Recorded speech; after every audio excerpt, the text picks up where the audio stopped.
Yar indeed.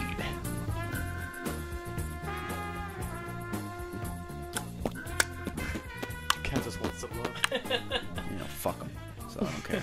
We're not, no one's watching, but just say what you want Right now. Turn on the camera. It's the Fingerbang Radio Show. That's the Fingerbang Radio Show. I'm Guys, Mitch. You don't do it right.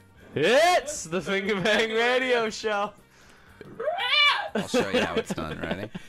We might pull in this later, do some slam. Yeah. Is that on? Oh, there it is. Ready? Yeah. We all good to go? Yep. It's the Fingerbang Radio Show live out of Ottawa, Ontario with your host Mitch. Brandon's still in Trenton actually over the summer, but I got back into town about a month earlier than I thought I would, so I wanted to get a nice show out of the way just so you guys aren't just stuck listening to Podsploitation 1 Part 1.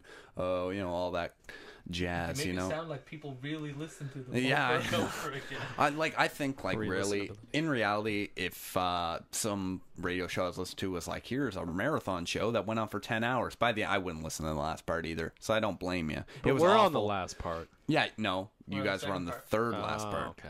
The last part kind of fell through. If you did catch it, it was Podsploitation 3, based on the novel Pushed by Sapphire, and we had Matt France and Andrew Pomfret, who are sitting in the studio with me today. Members of the band Weird with Cats are sitting here. You guys don't have your instruments, so we're just going to chat and stuff. On the last show, we had Ian Mitchell, Conrad Coster, Brandon, of course, was here, and myself. And for the last part, Ian wasn't even around because he wasn't feeling too great, so he took a nap on the couch. And the last part was okay, like it had its moments, but kind of fell flat a little bit. You could always cut it up and make a best of part 4. That's what I'm going to do. Actually, we have Podsploitation 1 that was never released, and I still have the file, like it's a WAV file, so it's like really huge, and it's 10 hours long, and I'm just waiting for the day when I have the courage to be like, you know what, I'm going to go through it, and I'll pick out the best parts. You just can't.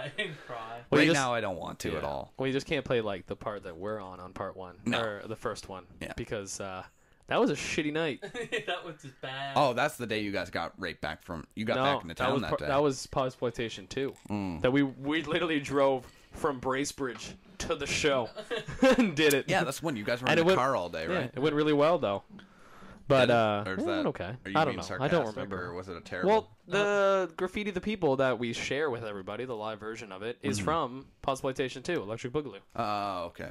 I like that you know the names of the show. And stuff. Yeah, I do. Yeah, but Podsploitation 1, we played Graffiti the People and something else. That other song that we don't play ever again. Was it Down and Alone we did?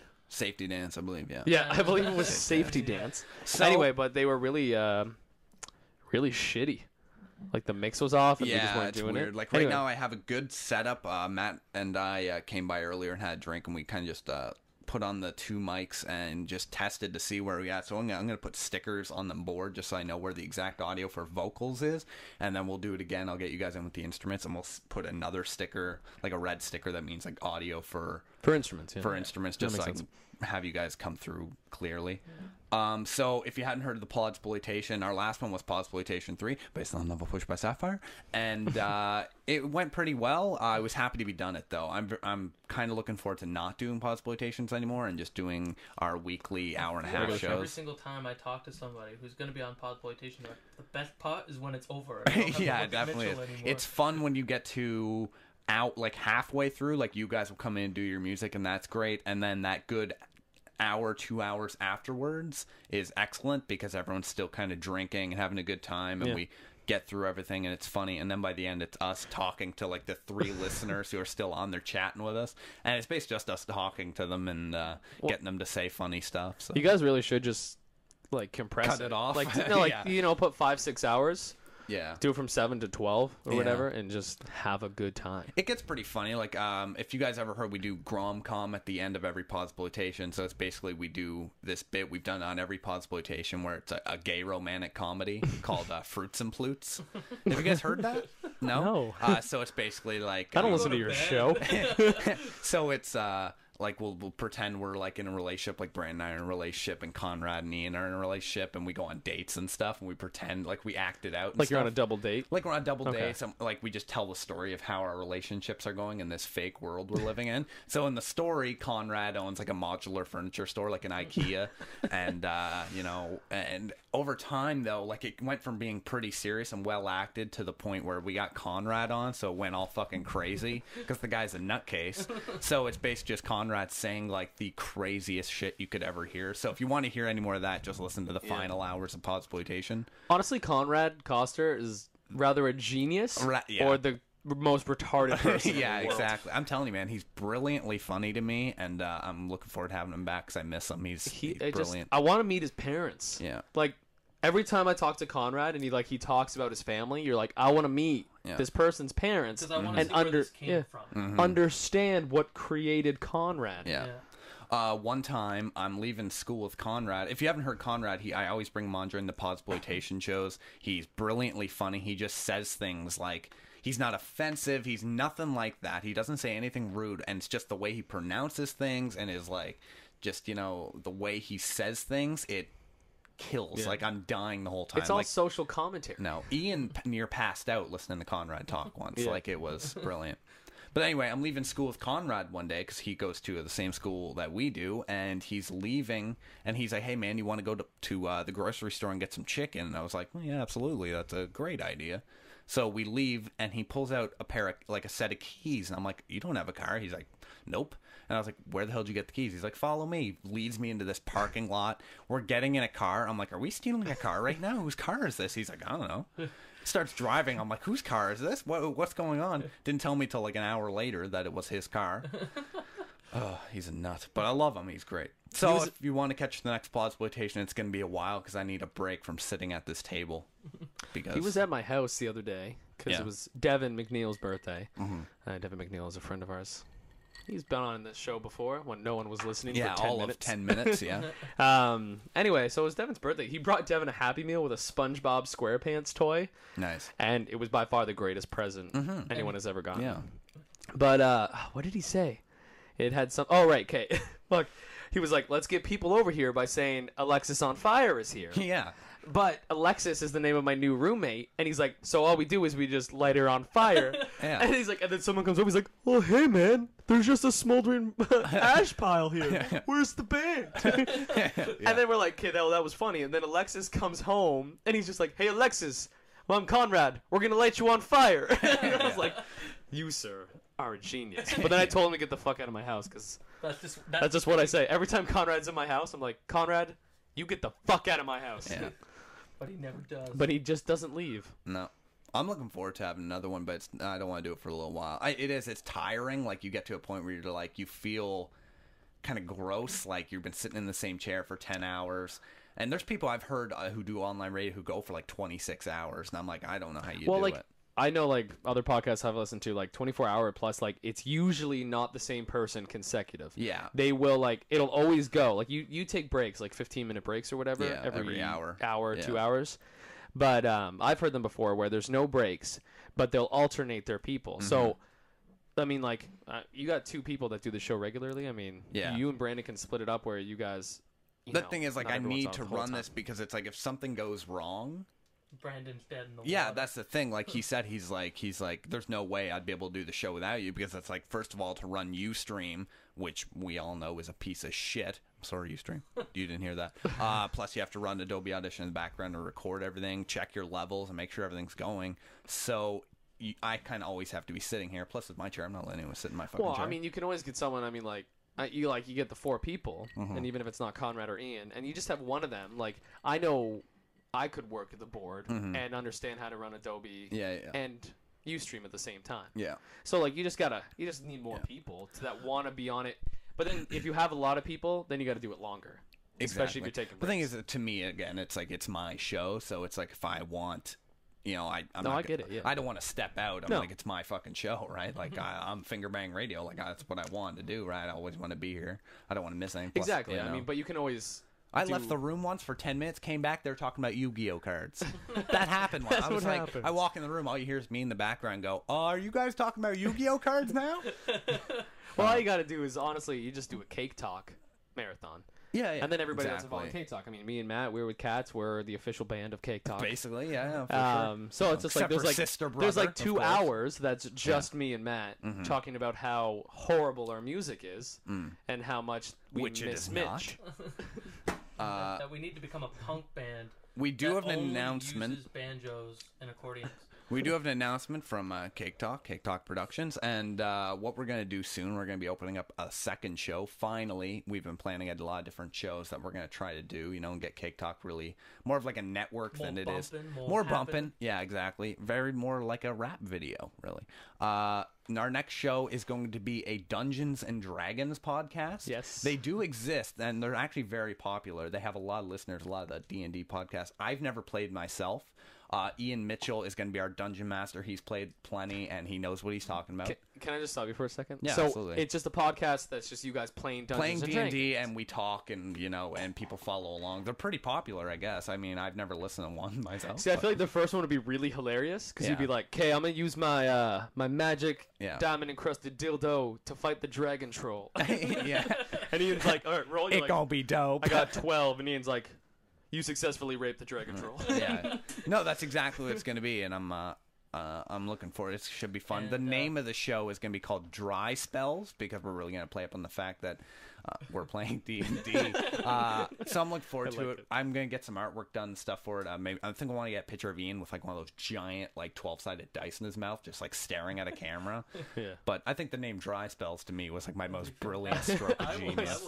A single moment of genius. Yeah, I was like, that's the best I've done in years. Me and Matt are going to start a podcast. Yeah? What are you going to call that? It's going to be called We're With Cats. Oh, it's just you guys playing. We're With Cats, no. and then in brackets, the longest thing you've ever read in your life. We're With Cats. Or how I this entire summer in Kenya. Why? They don't know. They don't remember. And it's just going to carry on and carry on until... It'll be something better because Matt's not a funny person. Yeah. Matt, say something funny. Leave the wit to me. No, it's going to be a podcast, and we're going to be kind of exploring the Ottawa scene. Yeah. We'll probably actually rename it to Ottawa's Exploding Showcase. Well, which sounds like it'll be a podcast. And then we have an idea of releasing an album called Ottawa's Exploding Showcase, which is Matt singing vocals on songs with female artists from Ottawa, with other musicians from Ottawa, and then we'll be, so We're With Cats and Ottawa's Exploding Sounds Showcase. Fun. It'll be a good time. Because we really want to entrench ourselves. From Rent, though. Myself, yeah. Yeah. You got to sing, bro. You're going to be in on that. I wanted to give a shout out to Matt sitting across from me right now, actually. We haven't had actually chance to talk about that on the show because I didn't get this piece of equipment in the studio till the day after Podsploitation 3, and we've gone for a month since then. Matt Francis was nice enough to give us a electric organ that you can see behind me if you're watching on the live stream. Yeah, thanks, man. I don't know. I don't play the organ. I don't have any musical talent, but I appreciate it. My mother wanted it out of the house, and it was either the organ or me. So, there you go. Mitch got this a little prematurely, because I remember making this deal during Podsploitation 3 where he was supposed to provide us with 2 Cake Talk / Weird With Cat mugs. So they would say... And then me. He's just not showing the camera. So it would say Cake Talk on the back, and then it would be the Weird With Cats logo on the other side. I'm working on it. And we were not provided with it, and now I'm offering him a mini fridge for 2 more mugs. Yeah. And I don't think we're ever going to see them. But I want the mini fridge here, because I feel like I'm here enough that I want cold beer without having to go downstairs. Well, I love these mugs. I do. My parents actually made these, which I found awkward because what's strange about it is, can you imagine going into a store and being like, can you make a mug that says the word Fingerbang on it? Not to mention my mother's 50 years old. So that must be awkward. So I truly love them for doing so. And they look great, but the color's a little off where they're a little grayed down. So I'm going to get the new logos from the person, Alex, who makes my logos. I'm going to get newer versions. So when I bring them in, they're a little brighter and a little cleaner. Yeah. And then when I'm down there, I mean, it doesn't cost that much to make. I'll definitely get you guys that mug. It's just the cat. Yeah, exactly. Yeah. And I'll put that on the back if you want or something. No, I'm down with having Cake Talk in the back. Yeah. I mean, honestly, Cake Talk's making it happen for us. Yeah. They got us 3 likes on Facebook. So, I mean, thanks, guys. Honestly, Ian Mitchell, Mitch And, all people who've been on the show. And Brandon all liked it, and they're all on Fingerbang. Yeah. So thanks, Fingerbang. No problem. Or like 77 likes. So thank you for the organ. It's a lot of fun. It comes through pretty clear. We test on the mics later. Like, I'll just hit you a key here. You can hear that in the background. That's the fucking thing turned on because it's fucking 30 years old. Sounds like a vacuum. That was the Addams Family theme song. That was some classic Sister Brother there. that was like old school Sister Brother. Yeah. No, but it is. It's cool. When you got it, though, I had to clean the shit out of it. Like, holy hell, man. Like, is your house just filled with dirt? No, it was like that when I bought it. Yeah? Yeah. I had to, like, scrape it down, and, like, I was pulling up keys on it and just putting a vacuum in. I went to Value Village with a couple friends. They had to bus home because I bought that. If I saw this at Valley Village, if you don't live in Canada, Valley Village is based just a... They're in the States. Are they? Yeah. It's just like it's like a Salvation Army. Salvation Army used store. You go in, people donate shit, and they sell it. Thrift store. But $20, like this thing's, it's solid. Oh yeah, it's nice, real wood and everything's nice. Yeah, I remember when you made me carry it into your house. Yeah, I remember carrying it up the stairs. That wasn't fun either. I knew Matt probably a good 6-7 months before I was ever invited into his home. Yeah. And I went there one time, and the first thing I saw was this electric organ, and then a pool table and a full bar, and I was like, why is this just not the place that everybody goes? That's true. Like, I'm in Matt Francis' basement. I'm like, you have a pool table? Like, I've paid for pool while being with you and not far from this house when you could have been like, hey, man, I got like a bar in my basement and a pool table. We can just go there. For free. And every time we're like, let's go to Matt's house, Matt's like, no, we'll just go to your house. My house is the shittiest place in the world. Like, it's shitty. The fact that we cleaned, and then when Alexis, the roommate, moved in, and she, just had nothing to do, so she, enjoys cleaning, found enough cleaning to do within 3 full days of cleaning. Our house is so shitty, and you even hate it. And you're like, nah, my house sucks. Your house doesn't suck. Your house is awesome. I should bring my drum kit there. There's more room. There's less mold. I won't die from lung cancer in your house. Every night I go to bed and I sleep in the basement, and it's so musky down there.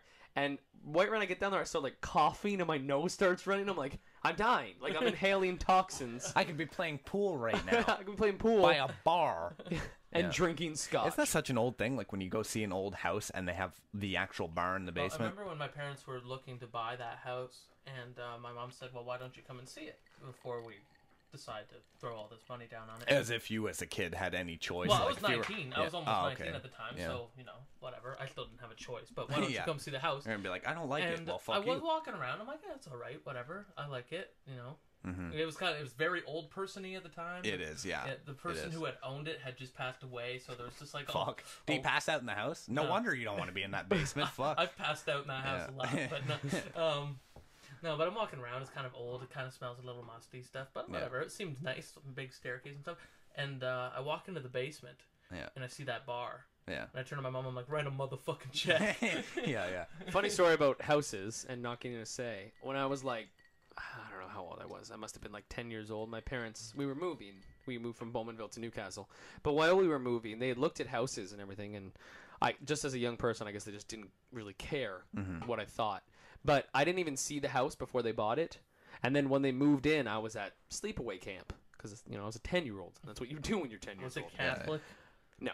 It was suppressed memories we should know No, about. it wasn't anything like that. Okay. But I remember because my cousins from Chicago were in town, and my one cousin slept in my bed in my new house before I did. And he was from Chicago. So we move in, I'm like, I can't even be the first person to sleep in my bed in the new house because my cousin from Chicago's a dick. That's a damn shame. Anyway, fuck my parents. They're probably listening. I'm sure they're listening. Yeah. I remember going I used to live in Kingston years ago before years and years ago when I was really young, and we thought we were going to be living there for a while, so we went to look at houses. So we go and all the houses, I was like, man, did you guys ever I was like, if you're showing an open house, clean your shit up, right? Went into the basement, and it was one of those situations where you're like, I'm pretty sure someone died down here. It's in the terrifying. refrigerator box in the back. Yeah, they stage houses. My parents tried to sell the house they're currently living in, and I remember I went home a week after they showed the house, and I was like, it's nice in here. Like, they got rid of the crappy chairs that we had. Why does this place not look like shit all of a sudden? Yeah, it's not like it looked bad this before. Isn't homey at all. But, like, all the clutter's gone. Because, like, when you have a family that lives in a house for a long time, it's not, like, hoarding. It's just cluttered because, like, you have a lot of things, your shit. right? Yeah. But then, like, you go down there and, like, they had cleaned out my room and everything. They had painted it and everything. And I was like, this looks nice. But it looks like a show. I lived in New Brunswick for, like, 8 years before I moved to Ottawa, like, starting high school. So... when we were trying to move, we were having trouble selling the house. The market was really low. Nice house, like I lived in a nice house and everything, just wouldn't sell. And so what we would do, the real estate agent said, you know, what a lot of people do, like take an MP3 player, it can record for hours and hours, put it up on top of like one of the fucking cabinets, hit record, and then when you go out that day, when you come back, go back and listen to what people said. So if they're like, oh, I don't like that, if it's just stupid little things, you can change it about your house. Yeah. So tons of people I knew were doing this, right? Like they'd have open houses and they'd set, basically, you know, you'd be spying on the people going through your open house. One day, my parents are listening back to it. I hear my parents' my friend's parents walking through the house. I recognize their voices. They never said a thing to me. I was like, oh, that's scary. Like, I'm spying on them. Good thing they weren't like, fuck, I hate that Mitchell kid. This is a lovely house, you know? Like, well, like, that's the thing is, like, when you know people and they're doing an open house and you know they're not going to be there, like, let's look through their shit when they're not around. Do you see this lady's underwear? It's wild. Like, that's what I'm always so afraid of is, like, because, I mean, when there's one agent and they're showing the house and then other people come through the house, if it's an open house, and it's like, people are in my room looking through my shit. Yeah, right? Like, it's scary. Because there's no one watching. Personal recent experience, my dad's house, he has a house up in Quebec, and he was showing the house, and the people brought their kids. Yeah. Whatever. There was like a 13-year-old. Is that me? Yeah. Continue. It's like a 13-year-old, like a 10-year-old, a 5-year-old, and like a 2-year-old. And whatever, I was out doing some other stuff, and I come home, and the 13-year-old's playing my guitar. And I was like, that's kind of weird. Like, he's playing my guitar. But it didn't piss me off that he was playing my guitar. It pissed me off that he was playing my guitar better than I could play my guitar, and I'm a solid 10 years older than this kid. Yeah. I was just upset. I was You're like, that kid ain't buying the house. He's too like, why good. don't you play some Weird with Cat shit, bro, and tell me how you feel. Yeah. We were in Petawawa actually just on the weekend, and for my work, I work for a radio station in Ottawa, and we were in Petawawa for an event, and there was this cover band playing, and they just played any kind of cover band, like, you know, that you find in a bar, but they were made up of like 13, 14-year-olds, this band, and they were like musically, like when they played their instruments, were amazing. Yeah. And then the guy would go to sing like Foo Fighters, and he's like, and you're like, oh, stop, just play the music. But anyway, Great Scott played then. I know Matt knows Great Scott. And Triple X, which is the ZZ Top experience. They actually have the beards and everything. Wow. Yeah. I don't think I know anyone who's a big enough fan of like a ZZ Top to be like, I'm gonna make a cover band. Like, you have to be a pretty popular band. Imagine if like you guys had a cover band, like some indie band was like, you know, we're gonna do what they do. That would be impressive. Well, there's that Flight of the Conchords joke where they're like, we are the third most popular joke band in New Zealand. Number 2 is the Flight of the Conchords cover band. Yeah, I love and that's like their joke that they always open with. If I ever go to somewhere that's playing and there's a band there, and I just all of a sudden hear one of my songs, I'm gonna do one of two things. I'm gonna have a beer. I'm gonna be really upset that they're doing it better than I do. No, like if I was just hanging out in a bar and they didn't know I was there, but like they're covering a song, so they probably know who I am. Yeah. Or like, let's say like I was you. I would go up on stage in the middle of their song and just be like, "Hey guys, what's up?"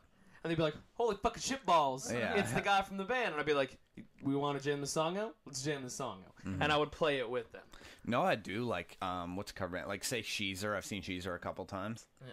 All right, if you haven't heard Sheezer, it's an all-girls cover band of Weezer. Fucking kick-ass. Like, one of the greatest fucking cover bands I've ever heard. Their story's good, too. Yeah, right? Like, but if I was, say, Rivers Como, right? That's the guy from Weezer, right? If I was him, I'd be like, you know what, guys? Like, book a show, and then just book it, right? Like, but when you go, we're going to go up on stage instead. So all the people are like, man, we're going to go see the Sheezer cover band. You know, like, we know all the Weezer songs, but then Weezer goes up, and they're like, oh, God, can you imagine? Yeah. He'd be But like, the thing is what a like, treat. if I saw that, I'd be like, I want to see Sheezer, because they only play Blue Album and... That's true, yeah. Blue Album and, what's that?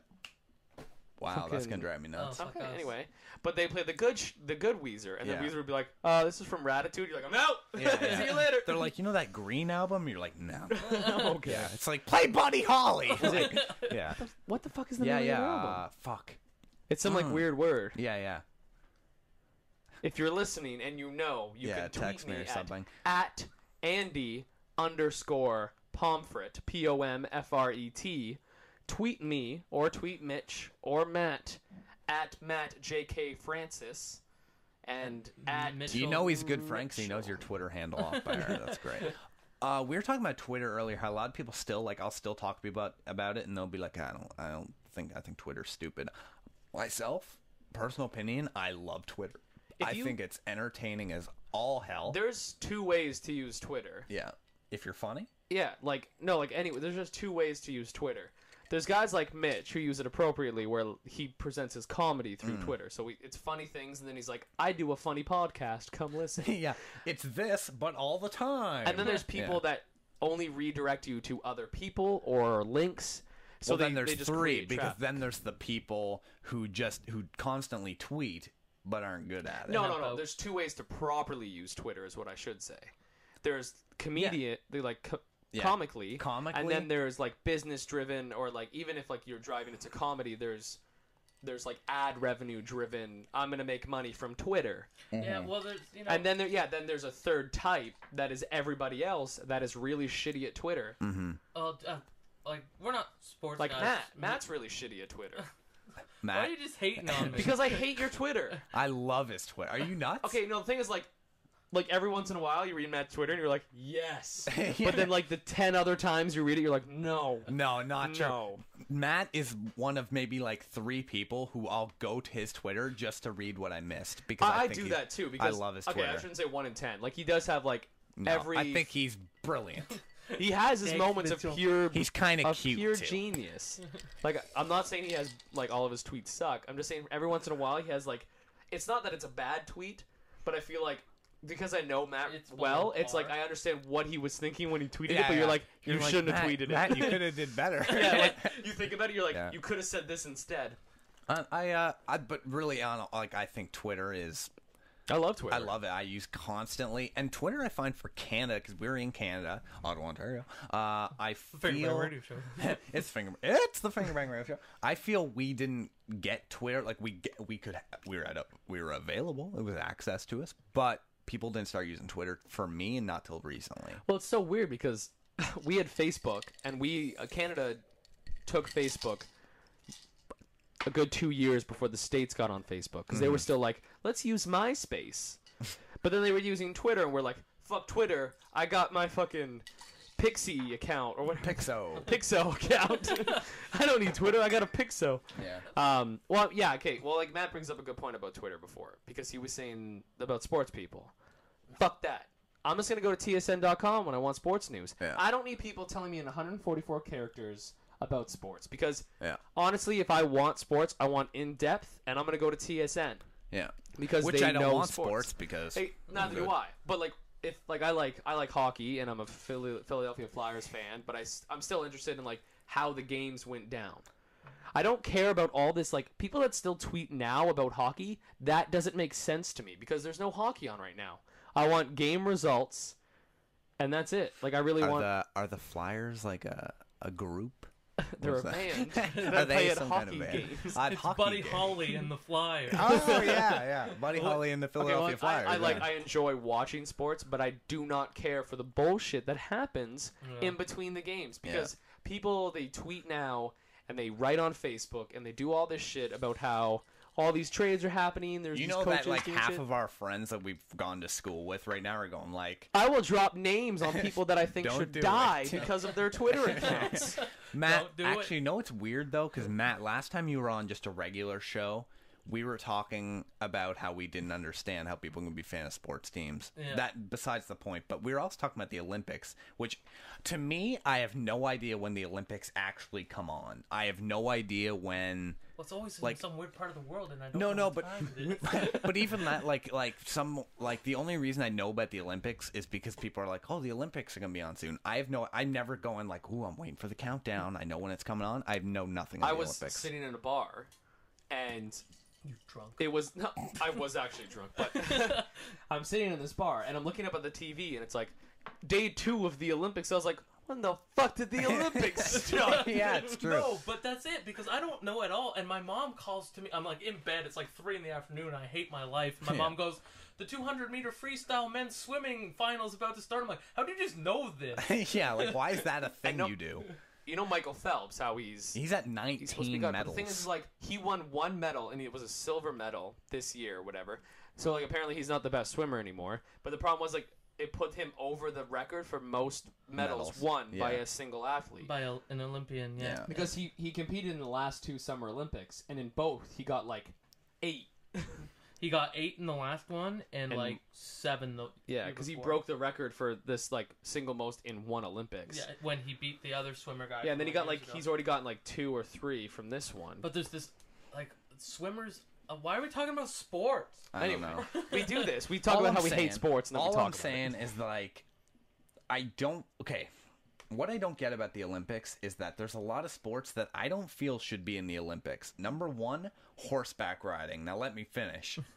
First of all, okay, yesterday me and my dad are sitting down and like the house, and it's just me and him drinking, and like put on the Olympics, horseback riding. Was it like steeple chasing? Whatever it is where they do the jumps. Yeah. Oh no, that's equestrian. Have you ever seen anything that boring in your life? I honestly, no joke, would rather watch paint dry. Because at least I'll have my a nice cousin trains horses and like grooms horses. Andrew's and stuff. cousin.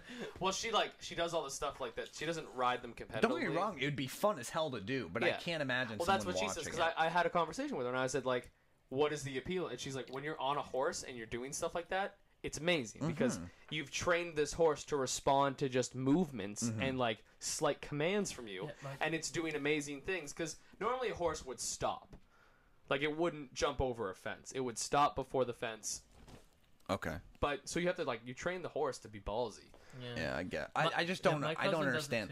How are you an athlete when you're not the one? Like, I understand the whole like your motions thing, but the way I see it, it's like if you have a shitty horse, you're gonna do bad. If you have a good horse, you're gonna do good. Yeah, horse races. It's true too. But you're also your ability to stay on the horse. Also, who pays to ship these horses to London? That's the thing. Yeah, when a horse killed Superman, well, didn't kill him, but it broke his neck. That's when all horses should have been banned ever. I didn't know what you were talking. I was like, did this happen in a comic book? And I was like, oh yeah, Christopher Reeves. I forgot. Kryptonite. Yeah. And Kryptonite horse. Yeah. Is it okay to make fun of that now? I don't know. Yeah, I'm sure. Now that he's dead, okay. It's okay to make fun of. That was one of my greatest tweets. I was like, "What doesn't kill you make you stronger?" Christopher Reeves. And I was like, oh. I feel bad. But the problem with Christopher Reeves was like he fell off the horse and was moving in pain, and then the paramedics were running at him at an off angle, and they were like, "We're on our way," and he looked at them, and then his body went limp. Yeah, like, he shouldn't have turned his head. So the thing is, like that. Then it was literally him that caused it. When you get trained on first aid or being a paramedic, when they have fallen and there might be a neck injury, you come at them. From a straight on and, like, angle. Where they're already looking and say, do not move at all. I'm coming towards you. Do not move your head. Yeah. But you have to start off by saying, wait, don't move. She was really hot. And you can't leave a paraplegic. Like, you can't be like, shit. Like, I feel like a horrible person. This motherfucker was a quadriplegic. I feel like a horrible person. Like, if I was ever married to a girl and she, like, broke her neck and was a quadriplegic, I would want to leave. But you can't just be like, oh, we should get a divorce. In my life. But I feel like everybody thinks the same thing. No, I know what you mean. Where it's like most people are sitting there going like, "Oh, that, yeah." Yeah, because you'd be like, it depends, I guess, in the relationship. Yeah, like I could be like madly in love with her, and for a while you're still like, I want to help this person through, but you always in the back of your head you say, maybe one day they'll get better. One day they'll get better. Then it's like 5 years later, and you're like, they're not getting better. You're like, I want to have a life. Yeah, like I'm not trying to score points here. I'm not trying to impress. I'm just saying, like, my girlfriend alone. Like, if that happened to her, I wouldn't be like, honestly, I wouldn't leave. I know I wouldn't like. That's just I wouldn't be like that. Wouldn't happen. That wouldn't even occur to me. Because if it happened now, it's so hard because like at first you want to be like, yes, I will, but then you're like in your 20s, and then you're like, I'm still so young, and she's still so not gonna die soon that I cannot move on. That was honestly like the worst. No, but like to do it and to think about doing it are completely different things. I think it would run through people's heads. You know, like like you might like you love her, so to the point where you say like I would be with her and I would stay there, and like I respect that you said that. Maybe but it's at like a relationship thing too, right? But at a certain point, you might it's gonna pop into your head saying like, my life is this now. There is nothing else I can do in my life because this is now my life.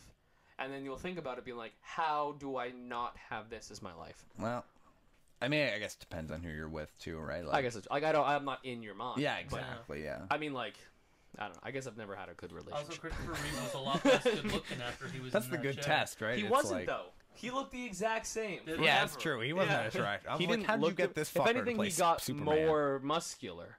Really? He actually was in better shape without the use of his arms and legs. Oh my god, uStream is going to be like, Speaking- no, I'm good. Speaking of Christopher Reeves and Superman, the new Superman movie. Awesome. It What? looks Like, really Okay, good. I'm sorry, but the two trailer, like the teasers, one with like his dad. So like it's Russell Crowe and then it's Kevin Costner. Russell Crowe plays Jor-El, Superman's real father. Yeah. And then Sounds like a very Costner. urban name, like Jor-El. well, like L is the last name. Yeah, I 'cause know. Superman's name is I Kal-El. know. Anyway, and then Kevin Costner plays Kent, whatever his first name is. Clark Kent. No, Clark Kent's dad. Yeah. Yeah, I don't remember. I know what you mean. But anyway, Not so Peter. No. no. Anyway, Okay, whatever. Anyway, but Mr. Kent. Mr. Kent. And so they do the voiceover for this like minute and a half long trailer, and it's like a clip from the movie, and it's just pure genius because Kevin Costner, being Mr. Kent, says this thing about how like, you know, it's kind of like the great power comes great responsibility Yeah, speech from yeah. Spider-Man, but it's like, you know, you have a certain gift and you're gonna have to help the world. Absolutely. And then the Russell Crowe, who's being like his dad who sent him to Earth, is like, you're a god, lead them. Yeah. And so it's very interesting, and then like the imagery that they use in the It's teaser very looks it very is cool. very patriotic if you watch it. It's very like, go America. Yeah, but, he's like on a fishing boat. Like, yeah, doing he's on a manual labor. fishing He's like, boat, "I'm and then there's like, Superman." and then there's like a swing. I thought it like, to me though, I saw the trailer and I'm not kidding. This isn't even a joke. I almost cried watching the trailer. I was like, this is beautifully done. And to me, it's like, I'm not going to get into movies because I always say this too. I'm not going to try to get into a lot of movie talk, but Zack Snyder is going to be the director. Zack Snyder, if you haven't heard him, he did 300, and he also Immortals, did Watchmen. Watchmen. And if you know Watchmen and you're a fan of the comic book, it's basically, and there's a little bit of a change, but for the most part, it's exact to the comic book. No, I think, and So to me, it's going to be like, I think Zack Snyder is talented and committed enough to make a Superman movie where he actually fights somebody. yeah. Which I'm excited for. And the best part about it is that because it has that kind of over the top look and feel that Zack Snyder brings to it. Yeah. But Christopher Nolan is the producer on it, so Yeah. he's gonna have that writing quality And that darkness to that it. darkness that's like it's realism and Yeah. it's dark, and then it's gonna have Snyder's like over the top like so it's Yeah. gonna be this. Hopefully, it's gonna be this great Trust balance. me. To me, I'm putting my trust into amazing. it, and I think feel it's this going to is come going out. to be the Superman movie everybody's been waiting a very, Yeah.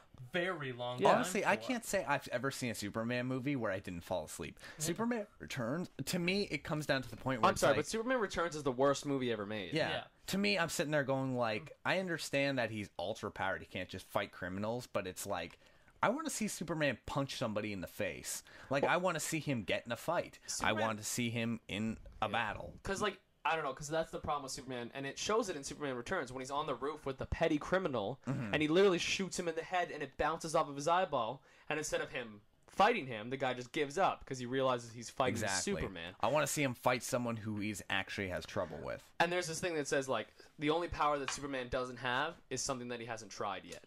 He's a god, because he honestly is. He is just God. Yeah.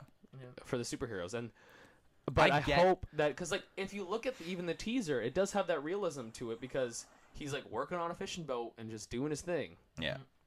I know. The way I see it's like Superman. I understand why people are like, oh, he's so overpowered and stuff. But to me, it's like he is the classic superhero. And there should be some effort. First superhero. He's the first superhero. He deserves to have some effort put in to make a movie about him and not just something starring. I have never enjoyed a Superman Me neither. movie. I've read comics and I think it's a great hero and there's a lot that can be done. Because like, and I think, they're in the comic books. There's a part, what's his name kills Superman. Apocalypse. No, it's not Apocalypse. It's Doomsday. Doomsday kills Superman. Yep. To me, they kill each other though. That's the I know, thing, but still, I'm sitting as Zack Snyder. If I were him, I'd be like, that is one of the most famous arcs in comic book history. Why not just be like, let's buy the rights to the Doomsday story arc, and we'll make that a movie? And that's the thing that like I hope that Snyder can bring to it is because if you look at 300 and you look at Watchmen, that sub-realism there, where it's a real world, but it's revolving around a very alien concept. Absolutely. You can bring in Superman fighting Doomsday because Doomsday's this crazy monster, and Snyder does crazy monsters, but in a realistic world. Yeah, like put them in a world where people are like literally going, "Holy shit, it's a monster!" Yeah. Like, you know what I mean? Where it's like, if you saw Batman, how would you react? You know? Yeah. Like, And so we hope, because it would make a lot of sense, because then the Doomsday arc of Superman, he does die, but the thing is Superman can't die, so he comes back to life. Yeah. But in the Doomsday arc of the comics, everyone thinks Superman comes back to life, but it turns out to be a clone of Superman controlled by Lex Luthor. And so everyone's like, holy shit, because they find his actual body and he's dead, but then they bring him out of the earth. And he does come back to life, and he fights himself. Anyway, it's kind of cool, but... Anyway, you got to check it out. He goes from a really long movie. He goes from fighting the thing that can kill him to fighting himself. I know. It's like DC released a bunch of like cartoons based on... Right, and they're like unique stories, or it's like Batman, Superman, Apocalypse, or whatever. Stuff like that, where it's like, why wouldn't... Like, that had a big fan base, like this one cartoon movie. It's like, why not just be like, you know what, there's going to be a fan base. First of all, it's going to have the name Superman on it, so people are going to go see it. But it's like, take that story. Do this, do that, Honestly, if they make it really good, I want to see Batman versus Superman, the movie. Yeah, that'd be dope. Because that story is insane, where Superman gets affected by red kryptonite, and I'm going to show my inner nerd here. And there's like 10 different varieties of kryptonite, and all of them do a different thing to Superman. Yeah. Green weakens him, red turns him evil. Evil, Like they change his idealism. His emotional. And so Batman's got to go to Metropolis with brass knuckles made of kryptonite and has to beat the shit out of Superman. Yeah. To the point where he almost kills him and then realizes that he has red kryptonite and is like, okay, never mind. Yeah. Bye, Metropolis. The one comic, and again, we're going to get off this because most people listening would be like, shut the fuck up. There was a comic, and I don't know if you've read it. If not, I might have it, and I'll lend to you. Superman Red Sun. It's the story of Superman, his when he's shot to Earth, when he's a baby, instead of landing in Kansas, he lands in Russia, in the USSR. Yeah. So he's raised as a communist, and he fights for, like, the everyday man and shit. And he takes over the world, and the whole world becomes, like, a big communist thing. And he fights Batman, whose parents were killed by the KGB. And he has, like, he still has, like, the, what's it called? His ears, though, like, it's, there's a name for it. But anyway, he has that, but has, like, the fur here and stuff. It's great. And he fights, and he does the thing where he, like, gets the lamps, and he traps Superman in a lights of the red kryptonite. Anyway, it's brilliant. The red sun radiation. Yeah. So anyway, it's great. So if you want to read that, let's get off Superman. Can we say one more thing about Superman? Absolutely. You know, the Atom? Yeah. Not the Atom, sorry. I'm thinking of, what? The guy that he makes, like, radiation in his hands, and he's all silver. That's Atom, right? Yeah. From DC Universe? Yeah. I know exactly what you're talking about. Yeah. He has, like, black suit and stuff. No. Oh. He's like silver. Maybe not. Anyway, maybe that wasn't it. And he's silver, and he can just make radiation in his hands. Sure. Anyway, Cancer Man. He works for, like, the government, and at one point he leads the Justice League. Sure. And you're like, why doesn't Superman lead the Justice League? Because he is one of 2 people on Earth who can kill Superman effortlessly. Because he just makes red sun radiation out of his hands, and then Superman's just a person again, and he just beats the shit out of him because he's super strong. Just like how Batman can kill him. Anyway, I just wanted to say that. I'm sure because you did. DC Waiting had all to day. create so many ways to kill Superman. Otherwise, it'd be like, so Superman's everybody's boss all the time because he's Superman. I know I was the one who was like, let's get off this. But at one, they find out that like Dick Grayson is like Superboy or something, and they trap him in a red sun, and he carves the Superman symbol into his chest, and like explodes out of the sun. But anyway, it's pretty cool in the comic books. Dick Grayson. I'm pretty sure it was Dick Grayson. Dick Grayson is the first Robin. I know, but like supposedly later in the comics or something. Okay, maybe I don't know. Because, like, there is Superboy, who is Connor Kent, who's a clone. Whatever. Anyway. So, Superboy got discontinued, though, didn't he? Well, just like there's two Superboys. There's Superboy, like, the early years of Superman. And then there's Superboy, the clone of Superman, yeah, whose name is Connor Kent. If you're just tuning in, you're listening to the Fingerbang Radio Show live out of Ottawa, and we're sitting here with members of Weird with Cats, Matt Francis and Andrew Pomfret, who don't have their instruments with them. I'm ready to play some shit from my cell phone. Really, if you're down. Really, we just came here to drink, and then we were like, hey, let's put on the computer device. Do you know the porn box does other stuff? It's weird. I'm always afraid sometimes I'll watch porn here, and then I'll be like, oh man, I hope I wasn't on uStream.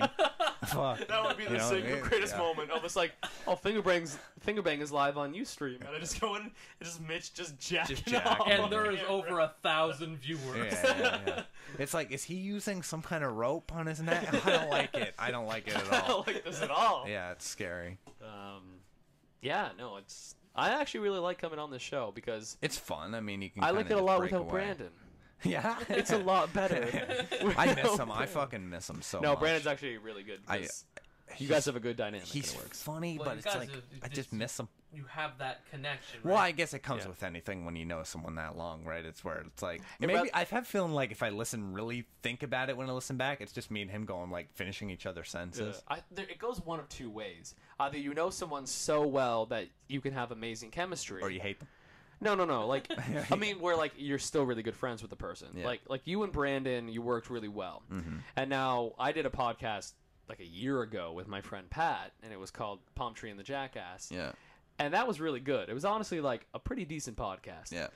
But if me and Matt were to do a podcast, it would be shitty as fuck. Unless we're both talking about something that we know we're going to talk about. Yeah, but because our sense of humor is so similar. I think if you that like you just like you start something and then you just laugh at it and then you move on. So people are like, "What?" So you're like, "Remember that one time?" Oh yeah. Exactly. Like, anyway, so like in news, Russia's gone. I think if you guys did a music show would work for you guys because it's a similar interest, but you have opinions. Speaking of doing shows, hardcovered. Do you want to do it on Cake Talk? Yeah, I'm down. Matt Francis and I had an idea about probably a year ago now. Well, a little bit after, but you know what I mean.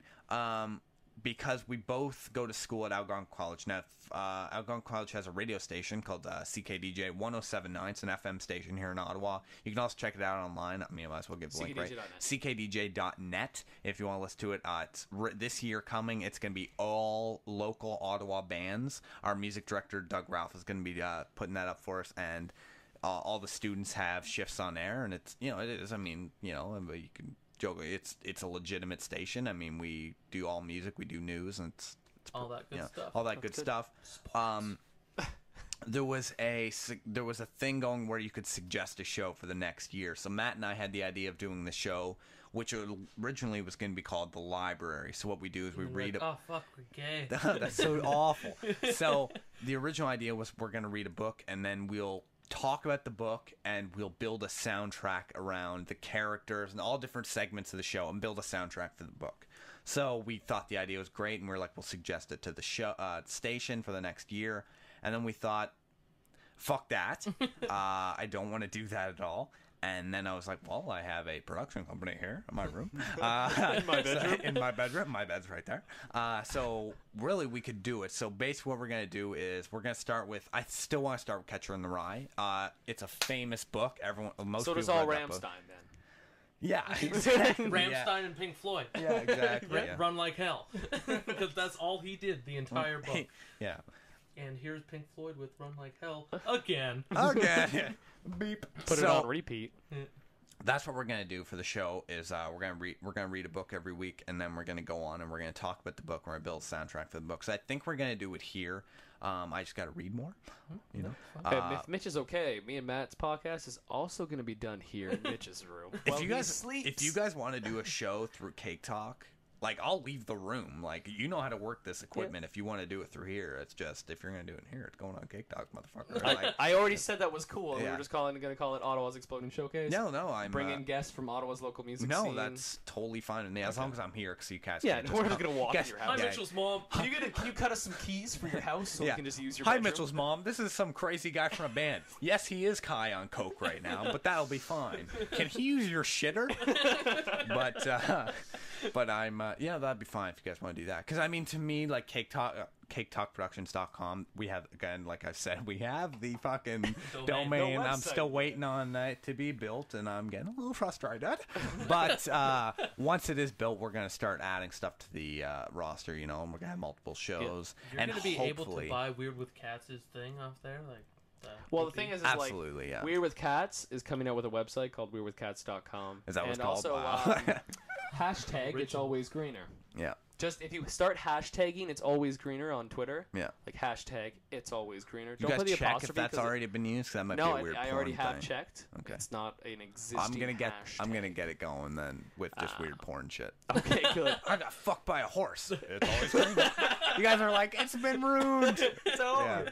And if you get in on that, you're gonna become part of a social revolution. Oh yeah, Yeah, nice. So, Of me and a horse and a lot of porn. it's really hot in Mitch's room right It now. always has. Like been. I'm sweating Yeah, profusely.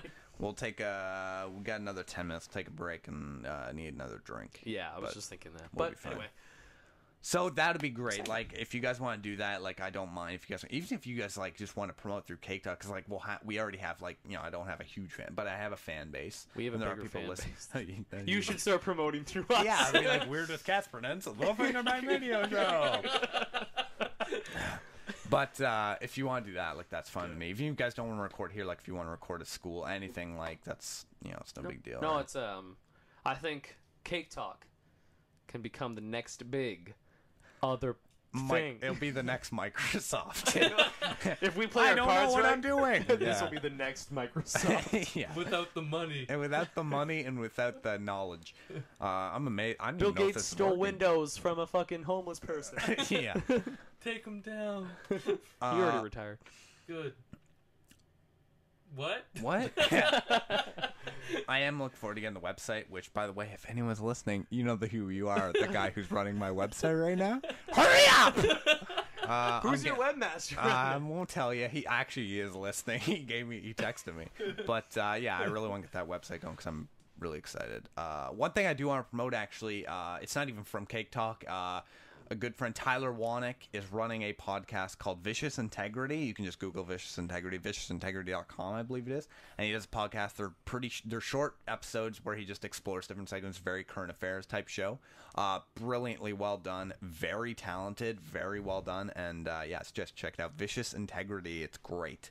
So let's listen to that. He's not paying me. Just saying, I am saying this out of being a good people. Vicious integrity. Ooh, That's that right. sounded It's good. viciousintegrity.com. Check out viciousintegrity.com for all of your social news. He's giving me $10 every time I say it, but no. Social integrity. Social integrity. It is good though. I listened to it while I was away, and it very well done, very impressive. So that's good. We are doing the D&D show. That'll be soon. That's gonna be fucking fun. I'm gonna Can dress I get up. in on that? Like, Yeah, we'll have guests on. Do Can different I be characters. a dungeon slayer? What are the things? Am I like what chaotic neutral? Is that a thing? I believe when I did the Dungeons and Dragon test online, I was chaotic neutral. Sure, If I don't know you've what that played the means. game before and I'm way the fuck off, please let me know. Tyler actually texted me right now. I did a test online once. Called me a submissive. It said I had the ADD. He said, "Shut your damn mouth, bitch! I'll kill you. I promise. I've been looking into it. I have no smart friends.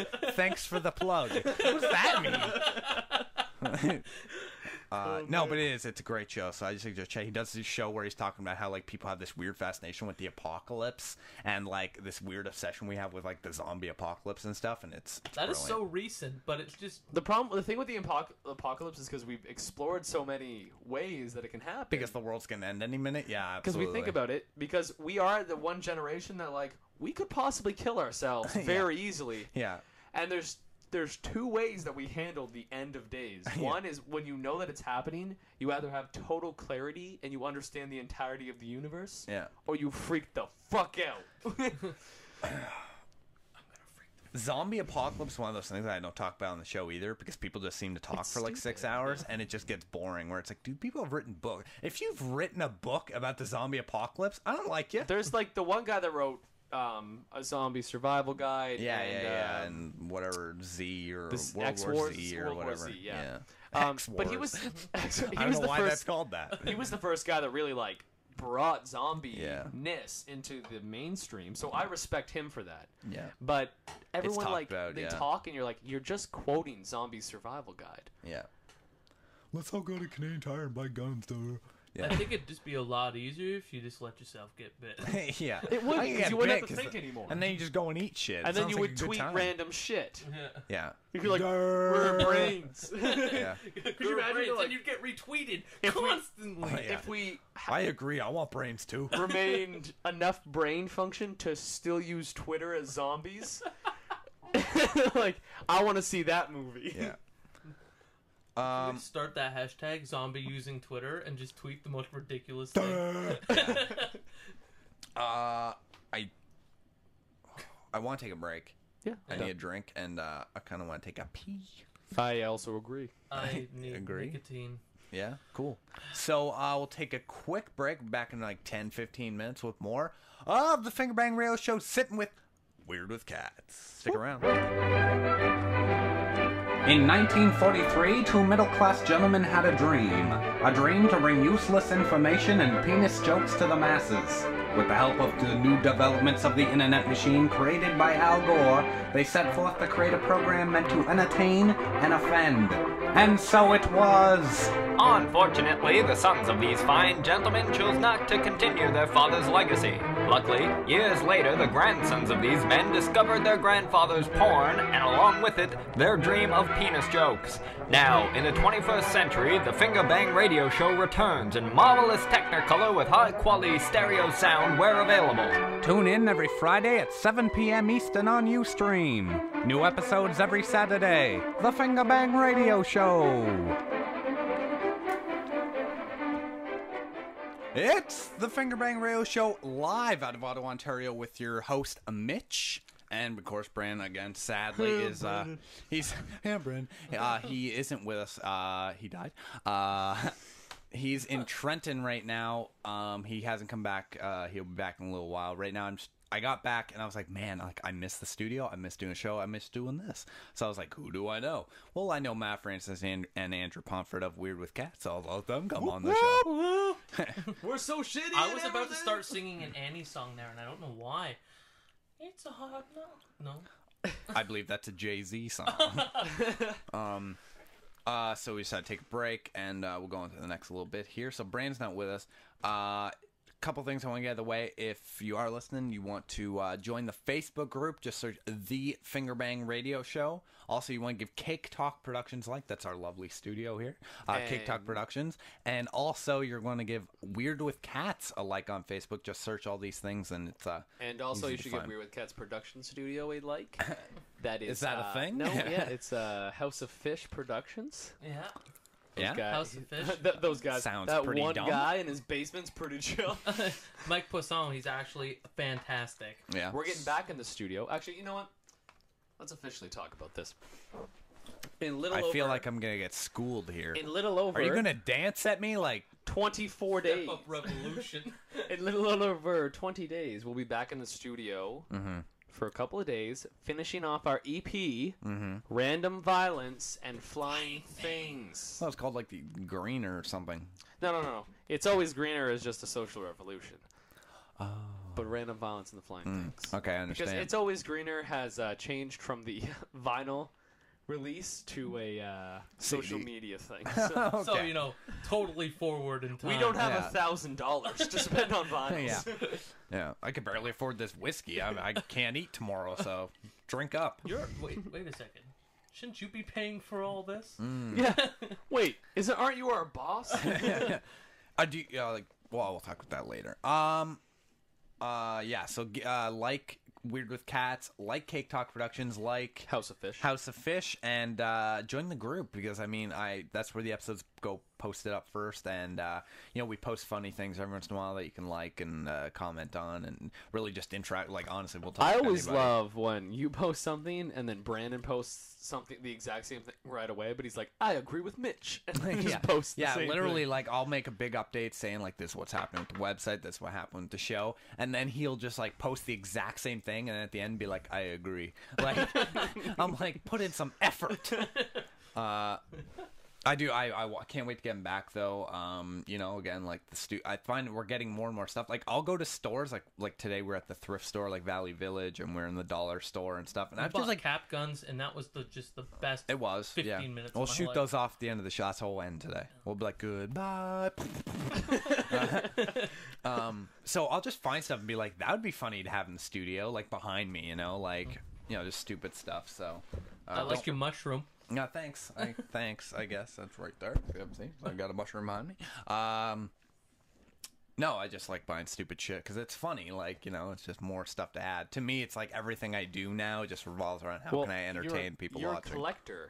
I'm a collector. Yeah. You honestly, I'm looking right now at like 25 pairs of Real D 3D glasses. I honestly got 3 of those, and then I just went up to people up there and going, like, "Can I have those?" They're like, "I don't care." And I'm also looking at a shitty collection of DVDs. Those are great DVDs. Okay, well, honestly, like every third is really good. Yeah. But they're like he has this collection, and it's like the Fantastic Four movies and the X-Men movies. Hey man, they like, were who cheap. Are you? That was a set, and they were cheap. So I'll throw that away if it'll make you but feel he has better. Zoolander, so everything is better now. Yeah, No. He has Starship Troopers. I'm back in. Yeah, Nacho exactly. Libre, I'm back Actually, out. that's not even mine. I bought that from my brother, and then he didn't lodge it. Good. The Simpsons movies in there. Lucky number 7. American Psycho. Are you just guys gonna sit there? Because that's not really gonna work for me on this show. You have Return of Jafar. We're best friends again. Yeah. Oh my God, he has all 3 Aladdin movies. Of course I do. I'm not fucking retarded Aladdin over is here. actually one of the greatest series of movies ever. I don't want to talk about Aladdin. What I do want to talk about is how you should join the Facebook group, the Fingerbang Radio Show. Weird with Cats. Weird with Cats, like them. It's just, I don't know. I mean, if you want to get more involved in the show, this is the easiest way to do it because you'll see the posts, you'll see everything, and honestly, if you were to message me and be like, "Hey, Mitch, what's going on? I'm a fan of the show," I'd be like, "I'll talk to you for 3 hours." I will tell you everything about my life. I'll tell you when I masturbate, and maybe the webcam will be on. Just have to find out. Tune in to find out. I like the fear; it gets me going. Fingerbang Radio's on right now. I might just be jacking off. You don't know. Tune in.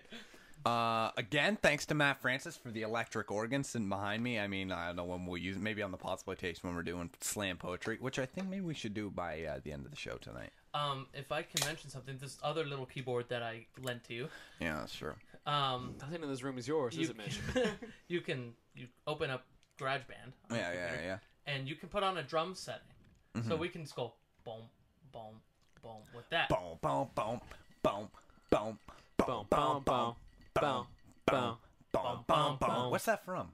boom, boom, boom, boom, Boom, boom, boom, boom, boom, boom, boom, boom, boom, boom. Is this my life? Really? I don't remember what it is. It's something, though. Yeah, I don't know. I feel like it's Backstreet Boys. And we're all like, yeah, we know it's Backstreet Boys, but we don't want to say that we know it's Backstreet Dude, if it was Backstreet, I'd tell you right away. Like the other day, I found Is like it there was Backstreet's Back? No, it's not. No, I found a no. That's Backstreet's back. All right.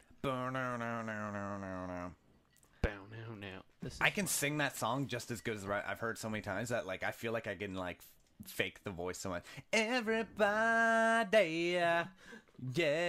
Sound like Metallica. Rock your body. I don't know if you noticed on the webcam or Andrew, Mitchell started rubbing his nipple as he sang that song. Every time I think about Backstreet Boys, I gotta touch my If nipple. anyone's wondering, I have a nipple piercing and sometimes it hurts. The other day, I got a nipple piercing a while ago. Like a year ago. And if you're going in to get any piercings done, just so you know, they say for men, the most pain you can get in piercing is your nipple.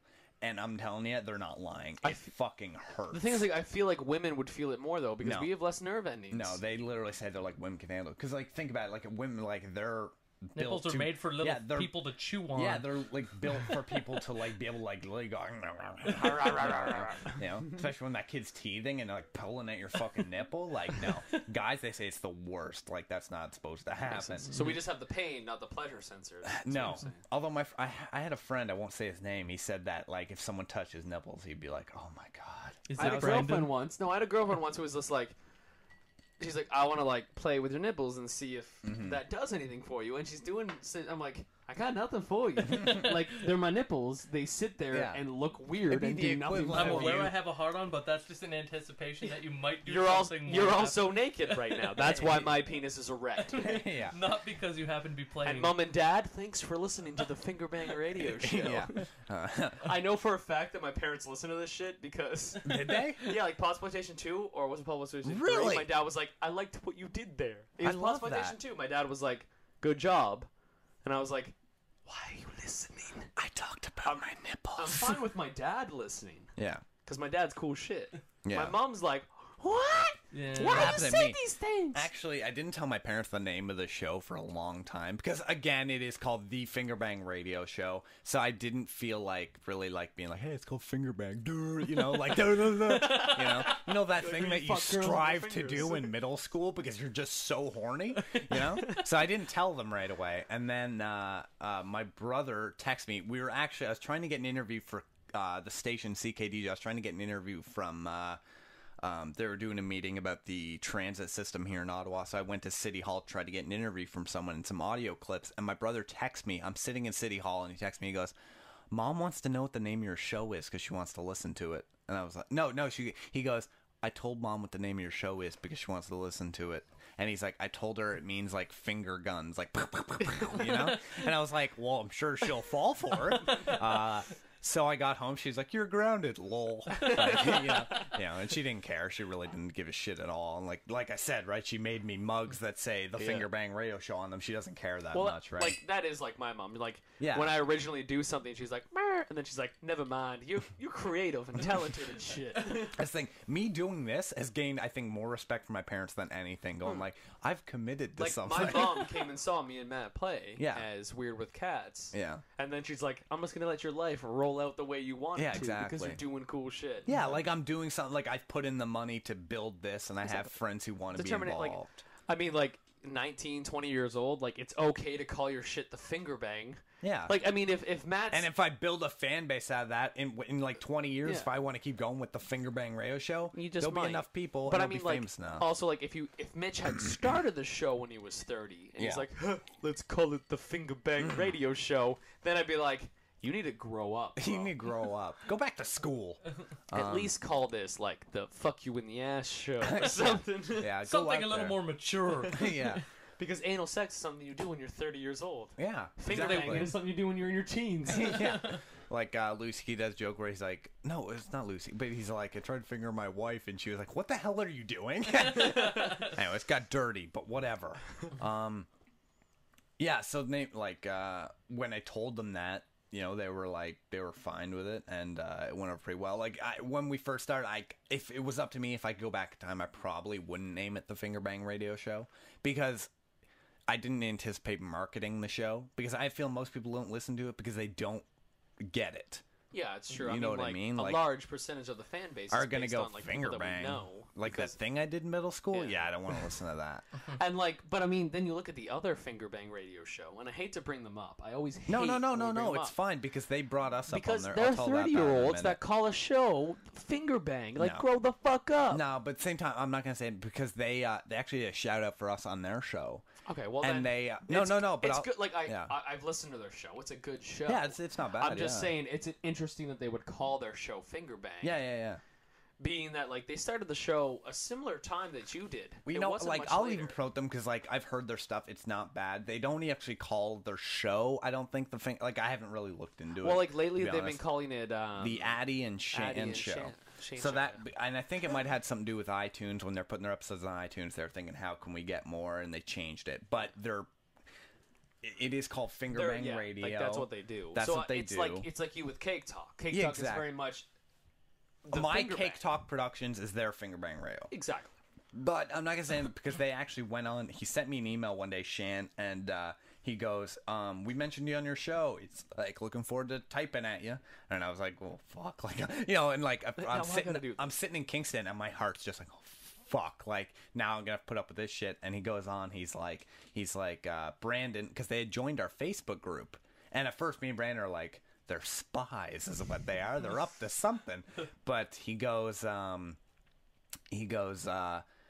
we went on their Facebook group. This is what he's saying. He's like, we went on their Facebook group, and Brandon, the other co-host, that posted something about how they had to change the name of the show because they're afraid of getting sued. And he made a joke like, and Brandon had posted a joke like, I can't afford a lawsuit. I can't even afford a real suit or something. And he laughed at the joke, and he's like, trust me, guys, there's no intention of suing you guys or anything like that.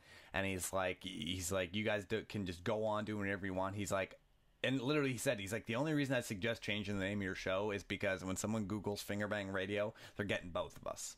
Yeah. And I was like, dude, I'm at a point now where changing over all the names of everything I do, all the files would be hell to go in and change as much as I could. And of course I wouldn't go back and change all the, like, it wouldn't be like me going like, it's the, and then just change it to like Brandon and Mitchell show. Like, you should do that one day. Maybe, but like I wouldn't do that. Like every time we mention it's like me, like with tape on the mug, like Brandon and Mitchell. So he was like, "There's no intention." He's like, "Go along." And I said, "Dude, like at this point, maybe one day I'll be like, I have to change it because it just doesn't work for me, and I'm a grown up now." But I'm like, as of right now, I can't change. I never got an email back, and no harsh feelings. I'm like, I'm gonna keep going with my show, and we'll see what happens. So we'll figure it out. But if you are looking for us on Facebook, you'll find the Fingerbang Radio Show with this logo. I'm showing to the camera right now. I don't know if anyone's watching. If you check out Weird with Cats, our logo is a cat. Yeah, it is. It's like a silhouette of a cat. Mm-hmm. And don't worry, that's free domain pictures. Yeah, is it? Yeah, no, I looked up like free pictures when I was looking for a cat because Matt was just like, "What if we get sued?" I was like, "No, it's cool. I covered our bases here." It's cover Do a time. I sound like that? Like Scooby-Doo? Hey, Shaggy! It's just a picture. Your logo is like a picture of a guy on Time magazine holding a cat. It's like, I don't think you can do that. Yeah. No, he said it was fine. Like, he said it was fine. By all means, keep using it. Just when people search you, they're gonna find both of us. Cake Talk had to change too, though, because first it was Cake Walk Productions, because Brandon and I did a bit about the term Cake Walk comes from this old dance back in slavery days, which I guess now in hindsight that's kind of wrong. But anyway, and we had Cake Walk, and then we had the idea later, like, let's Google Cake Walk, and there's like a huge fucking company called Cake Walk, and we're like, this isn't gonna work. So we changed, and then my friend was like, why don't you call it Cake Talk? And I was like, that makes more sense than what we had before. So it does. No, it does. I remember when I first said Cake Talk to myself, I was like, this is not gonna work. Yeah, and now I look back and I'm like, Cake Talk is sick. Yeah, because I don't say, and I don't mess up anymore. And I was afraid that I was so used to Cake Walk that when I switched over saying Cake Talk, I'd mess it up all the time. Now Cake Walk sounds weird to me. Exactly. Yeah. And that's what I like. Plus, we have the domain. We have caketalkproductions.com. Like you're saying, it's a beautiful play off of the original term Cake Walk. Walk. Yeah. But it's Cake Talk because all you do is talk and be an asshole. Because it's easy. Like, that's because, like, Cake Walk means easy. It's kind of like effortless. And that's kind of what this is, right? It's We're like talking the whole joke is easily. like, it's just us saying whatever we want. Whatever It you want. doesn't take much effort, you know? And that's like Weird with Cats. We just write down whatever the fuck we want. If you listen to our lyrics, we have no idea what we're doing. Yeah. It's all Graffiti Sure, people. That'll work. It's all about this guy named Kevin that just hates his life. Can we tell that story of how that song came to Graffiti be? the people? Yeah. We've already told the story like a dozen times. have we? Anyway, I'm going to bring it down and be like, a long time ago, in a galaxy far, far away. That got really campy, and I'm not impressed. And it was funny? No, me and Matt were sitting in a car, and we were listening to this song, and we were thinking, like, who the fuck is this? And I was like, it's got to be Graffiti the People, because it sounded a lot like Graffiti the People. Or not Graffiti the People. Graffiti 6. Graffiti. No. Sorry. I looked up the story. It sounded like Foster the People. I'm going to pause and say, you're kind of drinky. It sounded like Foster the People. And so we're like, it's Foster the People. And then the person that burnt the CD said, no, it's Graffiti 6. And we're like, so it's Graffiti the People. Oh, okay. No, we said Foster the Six. Yeah, Foster the Six. Foster the art on the wall. And then we called it Graffiti the People. Okay. And then Matt's like, Graffiti the People's a song. And then we wrote the song Graffiti the People. Nice. Every time we write a song, we think of the name first. And like, except for Take Me, Take Care and We Are Men. Yeah. Those songs were written songs, and then we came up with it. But Converted to Nothing was a name before it was a song. Graffiti the People was. Okay. Best of Us was. So we think I'm of not names. telling you, like, I'm not just, like, honestly, I'm not just bringing you guys on because you're friends of mine. Like, I honestly enjoy, like, graffiti. Like, I can these play our songs. song if you want me to. No, we're not going to do that But through it'll a be right off my microphone. phone. I don't and care. it'll sound really I'm going to shitty, put and them in everyone on the have a good break. time. That's fine. I know where the files are. I have access to those. We'll put them on during the break if you want to. We'll talk about that. But so if you're listening to this on the podcast stream, you just heard Graffiti the People. I do, though. I honestly enjoy the songs. I think they're great. Like, I know the lyrics because I've honestly gone out of my way to be like, cut them out of my file from Podsploitation and be like, well, listen to these, you know, like, they're good. They're like quality songs. Even though in the Podsploitation there's a part where you guys finish a song, and I literally say, I didn't realize how dickish shit sound. I said, well, that was actually good. Like, as if you guys were like retarded. I'm like, you know, posting your song up on the fridge door. Like, this ain't bad. Like, I'm proud of you. I'm gonna put this up on the fridge. Yeah, you just color- an MP3 player on the fridge. You colored outside the lines, but you ill do. And that's the thing, though, is like every time, like, because we play these songs so much now that it gets to the point where you're like, fuck this song. Yeah, yeah. But then you play it for other people, and they're like, I'm very much entertained by the music that you're making. Like, I was in Petawawa on the weekend, and I was hanging out with a couple of friends that I would like, who were also my colleagues at work. And we were working together, and I played for them our songs, and Best of Us especially. They were like, that's actually a really good song. And I hate when people say that. They're like, that's actually really good. You're like, why is it such a surprise that we can make music that sounds okay? That's because I think people are so used to hearing someone go like, you know, it's I'm like, in a band. I'm in a band. Like, you know, how many was fucking that people guy are in a for, band? But like, like we 10 never bring years. it up though, because like on the weekend I didn't bring it up. It got brought up in conversation because there was two people that I kind of knew but didn't know well, and then a friend that I'd had for the last few years. And so it was just like, it got brought up, and I was like, well, if you want to hear it, I have it on my phone. And then I played it for them, and they were like, well, that's actually really good. And you're like, stop fucking saying that. Like, it's such a huge surprise. I understand it, though. I do, because, like, I remember, like, you know, how many fucking people in bands that you see in high school where you're like, give up. Honestly, your dreams, they're sucky. I was in so many bands like that, I can't even begin. Yeah. Like, there would be one good element to every band you're in. You're like, I should be in a band with that guy because he's a really good guitar player. Yeah. But then either the guy who's singing fucking sucks, or like in my case, I can't play the drums worth shit. Okay. I can't believe you were a drummer in a band. I know. He's like, I'm gonna play this kit, like my Yeah. kit. And he's like, I just want to play the drums, and he's playing something. I'm like, how are you a drummer in a band? I know. Yeah, no, it's like I can barely keep a beat, and if I am, it's very. He plays I punk can't. drums. I- and he's just yeah, like, yeah. yeah, I'm the best. Yeah. Oh, Yeah. but that's exactly like 99% of bands turn into that because it's one My really bad. good person who has nobody else to play with. Yeah. That was all of my bands. But that's the best part of Weird with Cats is like Matt is a great singer, a competent guitar player.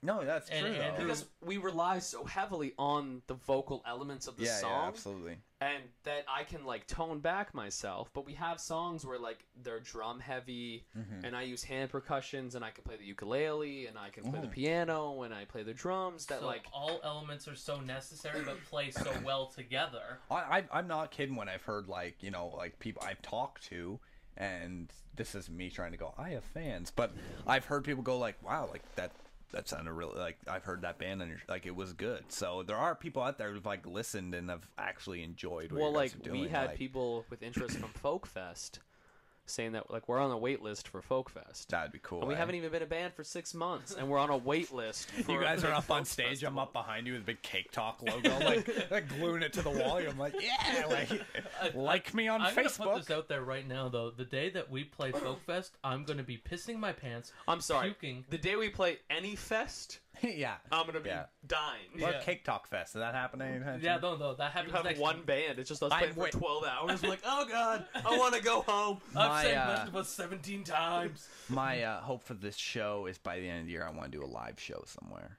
Let's do it, man. I know. And like, of course, it'll be easy because we can actually have the live music, and we can have Josh come by. Of course, Josh Gibson, DJ Sanad come by and actually spin. We can almost have like a rave quasi like acoustic set. Well, we can open up the day, bring everybody like chilling, and then we just like live open comedy it up to a man. rave. That's the thing, right? Like I was talking about like earlier. Andrew can do his stand-up routine. He's like, I can make the audience disappear. I can hand out Covers his $5 eyes. hand jobs to everybody on ecstasy. Yeah. Yeah, you love me because I'm giving you a hand job right now. I have very beautiful, I love this feminine band. hands. It's wonderful. He has pretty girl hands. You'll just imagine. It's great. Yeah. No, it's great to see because, like, honestly, I think Ottawa has one of the best small indie scenes out of any city. Like, I've seen Toronto's. It's okay. There's good bands that come out of Toronto. But Toronto is too open to the idea of indie bands and to, like, small acts that it can't create good music. A place like Ottawa is, like, it'll accept anybody, city. And it'll just be like, hey, man, if you got something, we'll let you do it, and we'll watch. It's a conservative city. So there's this underbelly of the city, which is still a large percentage, that wants something different than political bullshit. So they pay so much attention to these small bands that really, like, they're good, and they are really good because it forces them to be good because so many people are paying attention to them, and it just creates a great art culture in Ottawa. And if you know where to go, you can appreciate good visual arts, dramatic arts. Yeah. All at the same place. Yeah, like Fringe Festival in Ottawa is so underappreciated, but it's so amazing, and that's a theater. And it's like live stage acting, and it's amazing. And people just don't appreciate it because it doesn't get the mainstream attention that something like Blues Fest gets, because Blues Fest is full of artists that are already very popular. Well above, and there's a few good artists that are on the rise in Ottawa. If you have never been to Ottawa, Blues Fest is basically a giant music festival. It goes on for a couple days, and they have big bands come by, like like not just anybody. Like every day pretty much has one great band. Every day has one great band. Like last year, I saw like The Roots. I saw. Well, I was there all year this year. Yeah. For 2012, and like who was the biggest names that showed up? The biggest names, like, and I hate to say this, but like bands just in general, like Nickelback, Snoop Dogg, Iron Maiden was there. Yeah, like very popular. So if you just hear Blues Fest, most people go like, I don't like blues music. It's not that. It's not blues. Like I went to see Skrillex last year. Yeah, Skrillex was there this year. He played the main stage this year, and thousands upon thousands of people were there to watch him. Like I went to see Skrillex last year, and he goes, "Wow, they invited me to Blues Fest, and I had no idea what I was signing up for." And then later that night, he tweeted, "In my top 5 favorite shows of all time." And he did that again this year. Yeah, it does, because like Ottawa, just like people show up because there's so many people in Ottawa that want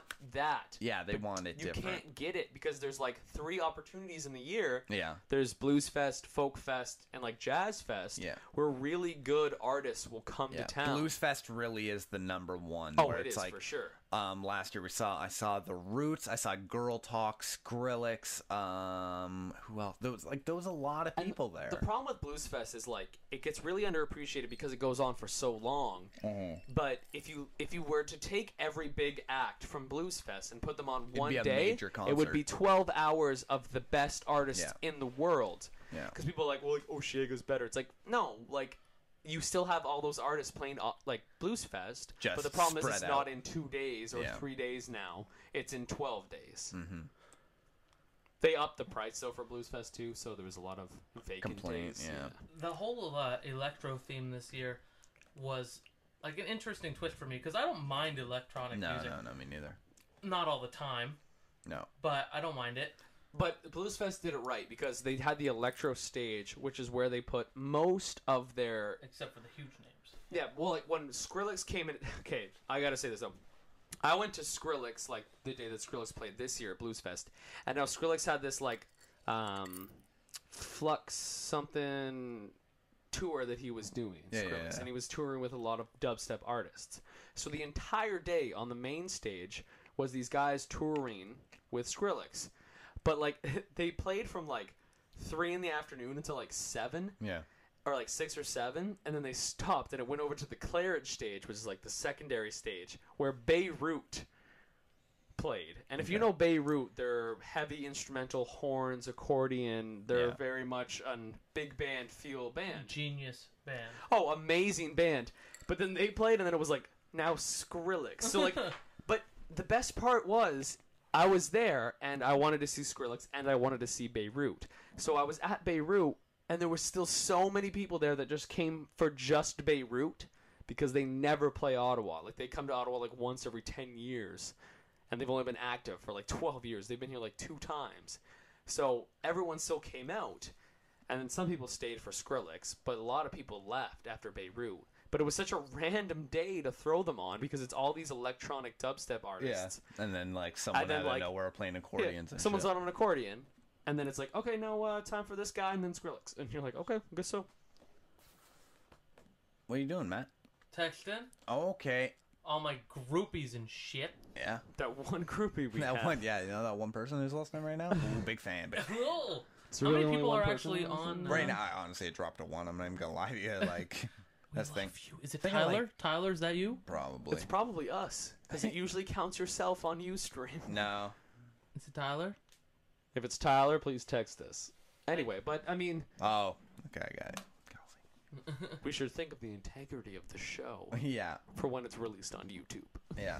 I have to again once the website's up, which I'm not pointing any fingers here, but once it's up and we're on iTunes, it'll be nice though because I've had multiple people be like, "Can I just download your shit?" I'm like, "Yeah." The problem is you need to be on a website to be on iTunes. Yeah, exactly. You have to have that RSS feed. Yeah. But I'm like, guys, there's a YouTube downloader. No one wants to fucking do that shit, right? But I am looking forward to having us on YouTube. That'd be very nice. Yeah. So, Matt, what are you up to, bud? Well, I was texting and you interrupted me. Yeah. But you know what I've realized? Like, still on the topic of music festivals. How why are they call it Blues Fest, right? Mm-hmm. And it's like oldest argument, like fucking oldest complaint in the world. But it's my father's complaint, and it's only coming from me. He's like, it's not fucking Blues Fest anymore.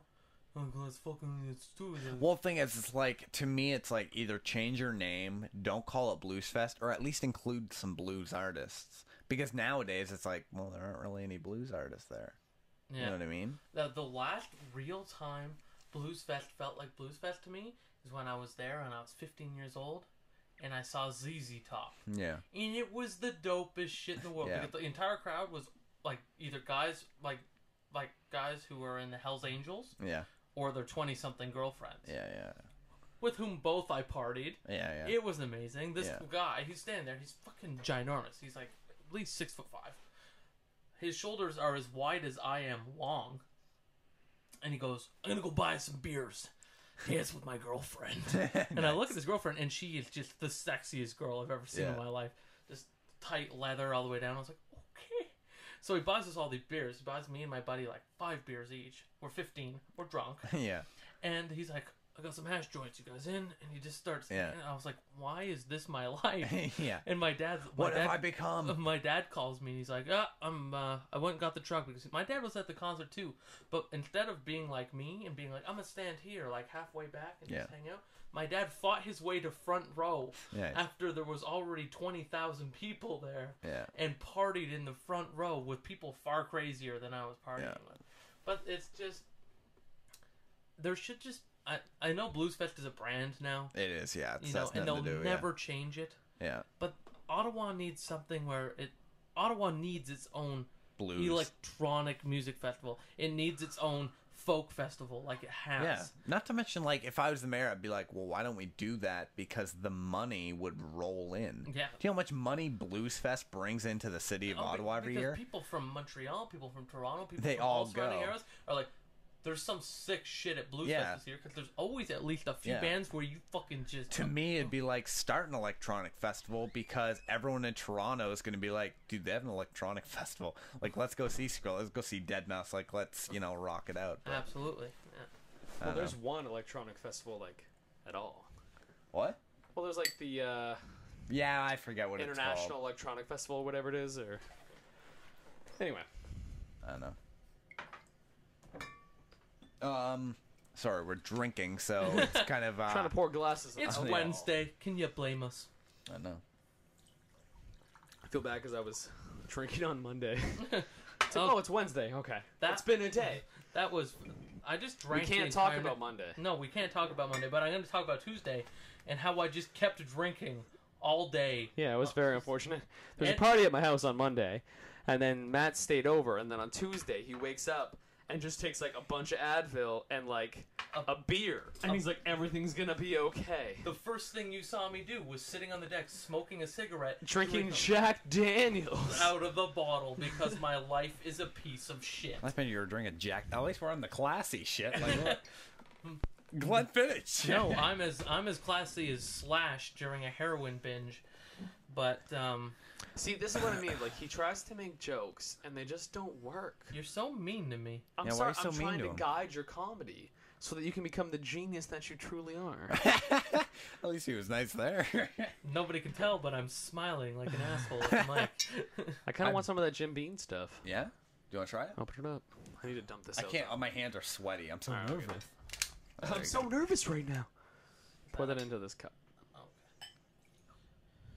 Oh, we're pouring. Oh, can you hear everything? Oh, God. Oh god. Oh, that was the worst pour I've ever seen. That's why you don't put the neck directly on the lid Is of that the that, like- glass. It's special Jim Beam, right? No, it's regular. I'm It's saying- tucked Why is straight. it white? You thought it call was a yourself black lyric. classy? This is a cheap man's No, Jack no, Daniels. Jim Beam is... No, that's a little bit better than Jack Daniels. That's bourbon. That's a little bit This better. is no. It legitimately costs less. No, It's not bad, actually. it didn't. How I much? swear. I don't drink Jack anyway. I prefer Jack Daniels. Really? You're nuts. Jack Daniels is Speaking disgusting. of Jack Daniels, Banana Jacks, right? Right. Sorry, I'm just doing some bourbon. Drink it. Can we talk about Banana Jacks for a second here? Nope. No, it's not allowed on Okay. my show. We don't talk about Banana Jacks. Whatever that Have you is. seen the list? It's zombies, comic books. Women aren't invited because, well, obviously. Yeah. And We're disgusting. and Banana Because it Jacks. smells in here. Thing is about, like, whiskey, it's like, if you've never, like, people are always like, how can you drink whiskey? It's like, well, do you really think the first time I drank whiskey, I was like, that's lovely. Nobody drinks whiskey and goes, well, that's just wonderful. No, it's disgusting. Well, that's beer too. Yeah, exactly. Like, I always say, like, I don't think really that many people really enjoy beer to, like, the point where it's like, oh my god, it's so good. Bullshit. No. Fucking bullshit. I'm going to give you an example where everybody enjoys a beer, unless, well... Unless Don't you're get me wrong, the I devil enjoy himself. beer because I've been drinking beer for years, and I'm like, it's no, good. but you come home and it's like 40 fucking degrees. Get me a soda pop. No, and there's just the coldest beer in your fridge ever, and you drink it, and it's the most phenomenal thing ever. Well, we have two fridges in our house. We have an upstairs fridge, which holds our regular stuff. And then Oh, the and that downstairs mini fridge you're gonna give me. No, the mini fridge isn't even plugged in. That's why Oh, I said I nice. would give it to you. It just Cool. sits Where- there and wait. does nothing. Before that, where should I put a mini fridge? Put it like, I don't know, In move your this closet. chair. Put it behind you. Yeah, I don't behind give me. a fuck. Yeah. Just But there's this take it. downstairs fridge that just holds beer and Okay. frozen goods from time to time. Okay. And now the beer that gets stored down there is stored at about 3 degrees, if not colder at times. So it's the coldest thing ever. Nice. And now I hate Coors Light. Everybody that really drinks cold. Coors Light can suck my dick. But when it's so I enjoy cold, Coors Light from time to time. anyway, so we had this party at our house like a month ago, and someone had left Coors Light in the basement fridge. So it was like near freezing, and I had just worked an entire day at Blues Fest for my job, and so it was like the 45-degree day at Blues Yeah. Fest. And I come home, and I was like, all I want to do right now is drink a beer. So I crack it open, and it's like kind of frozen, and I inhaled that Coors Light like a man that hadn't drank water in 5 days, and I Yeah. was just like, it sucked, but it was the most refreshing thing ever. Alcohol down. is a weird thing where it's like the reason people get so drunk off coolers and shit like that, or like Bacardi, whatever it's called, it's because it doesn't taste like alcohol. No, it tastes like cream soda. It tastes like cream soda. So when you're drinking it, you're going, well, I could have what's the some more of matter? this.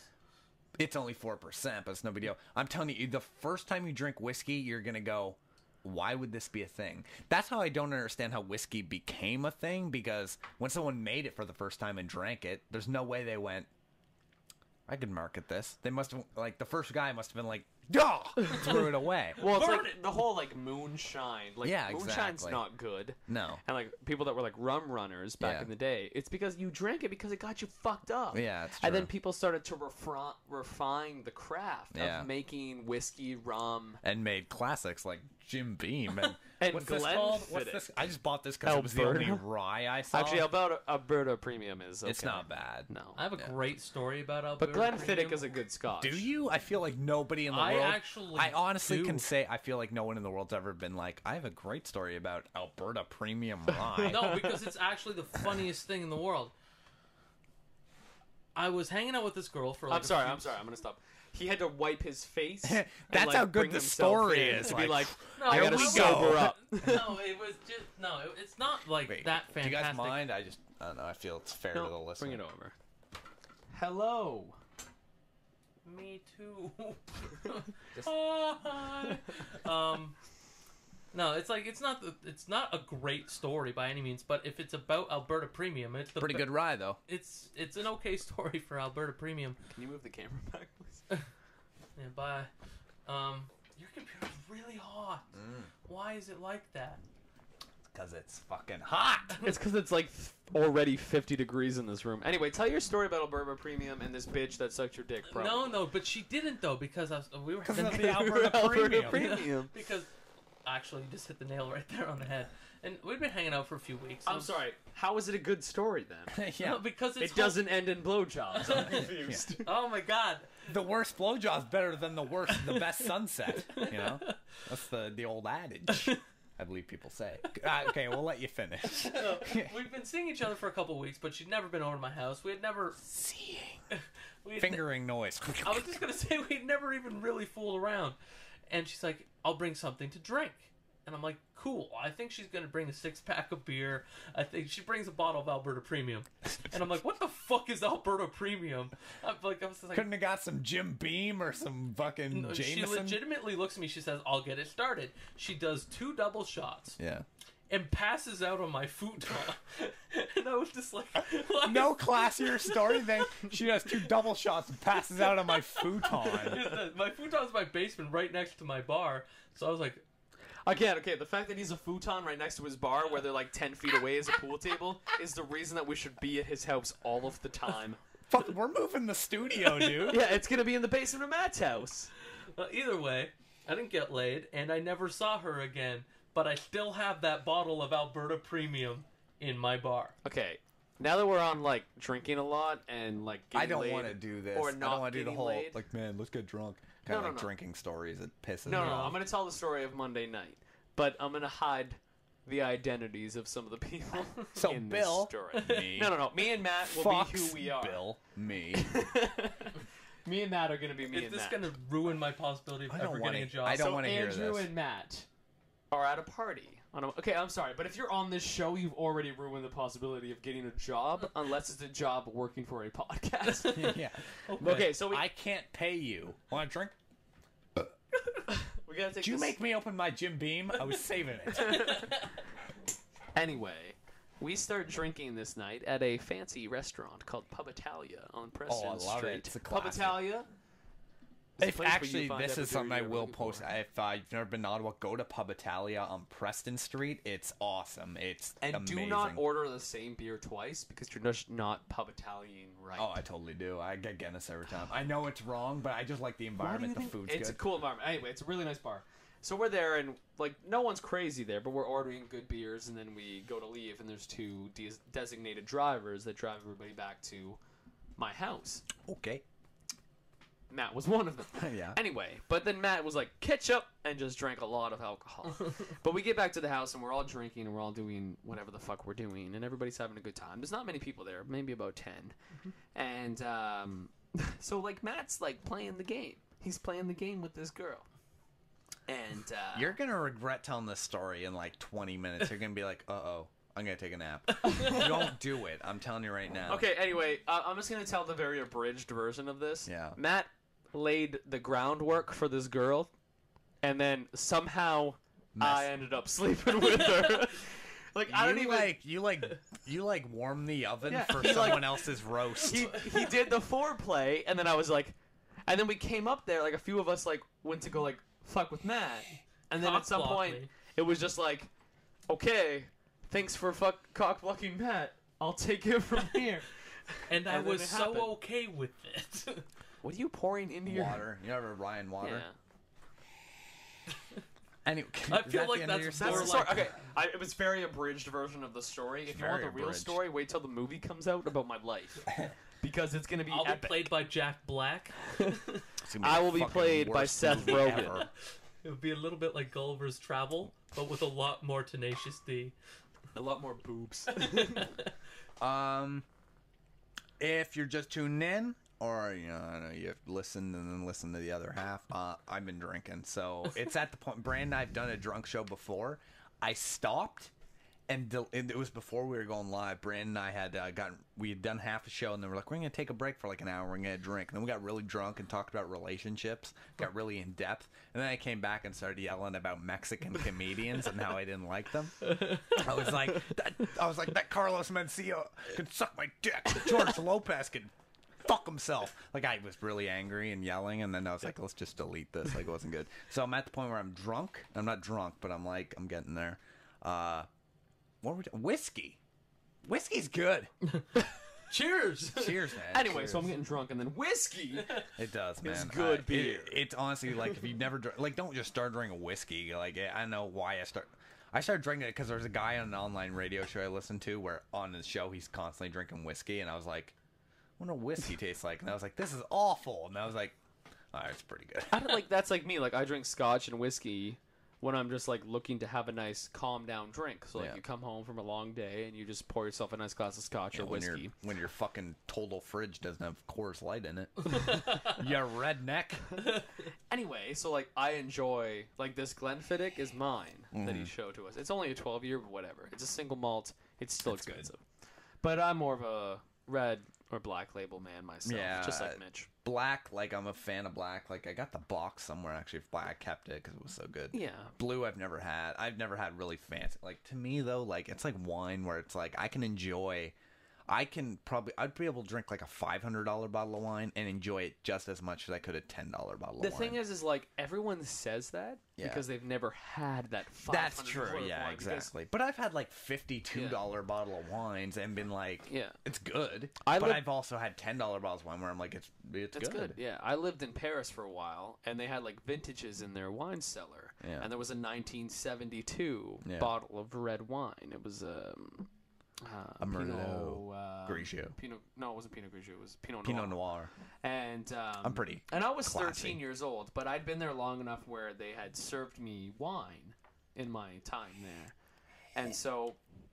But when you have this like great bottle of wine, full-bodied, aged, it's hard to go back. And you drink it, and you can just appreciate good wine. And the problem with Canada is there's like 3 places in this entire country where you can get good wine. And they made it 3 years ago, so yeah, exactly. But I mean, like you go to the LCBO on Rideau Street in Ottawa, has vintages.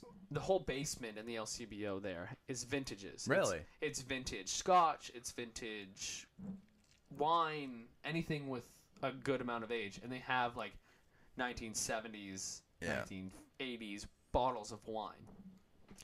And I've always wanted to buy them, but they're always like over $200. Yeah, exactly. You're like, I can barely afford to get the fucking bus here, so the $7 bottle of wine is what I'm here for. Yeah. I cannot afford you're not this. going to buy anything good at the liquor store when you have to scrounge the change just to get to that liquor store. Yeah.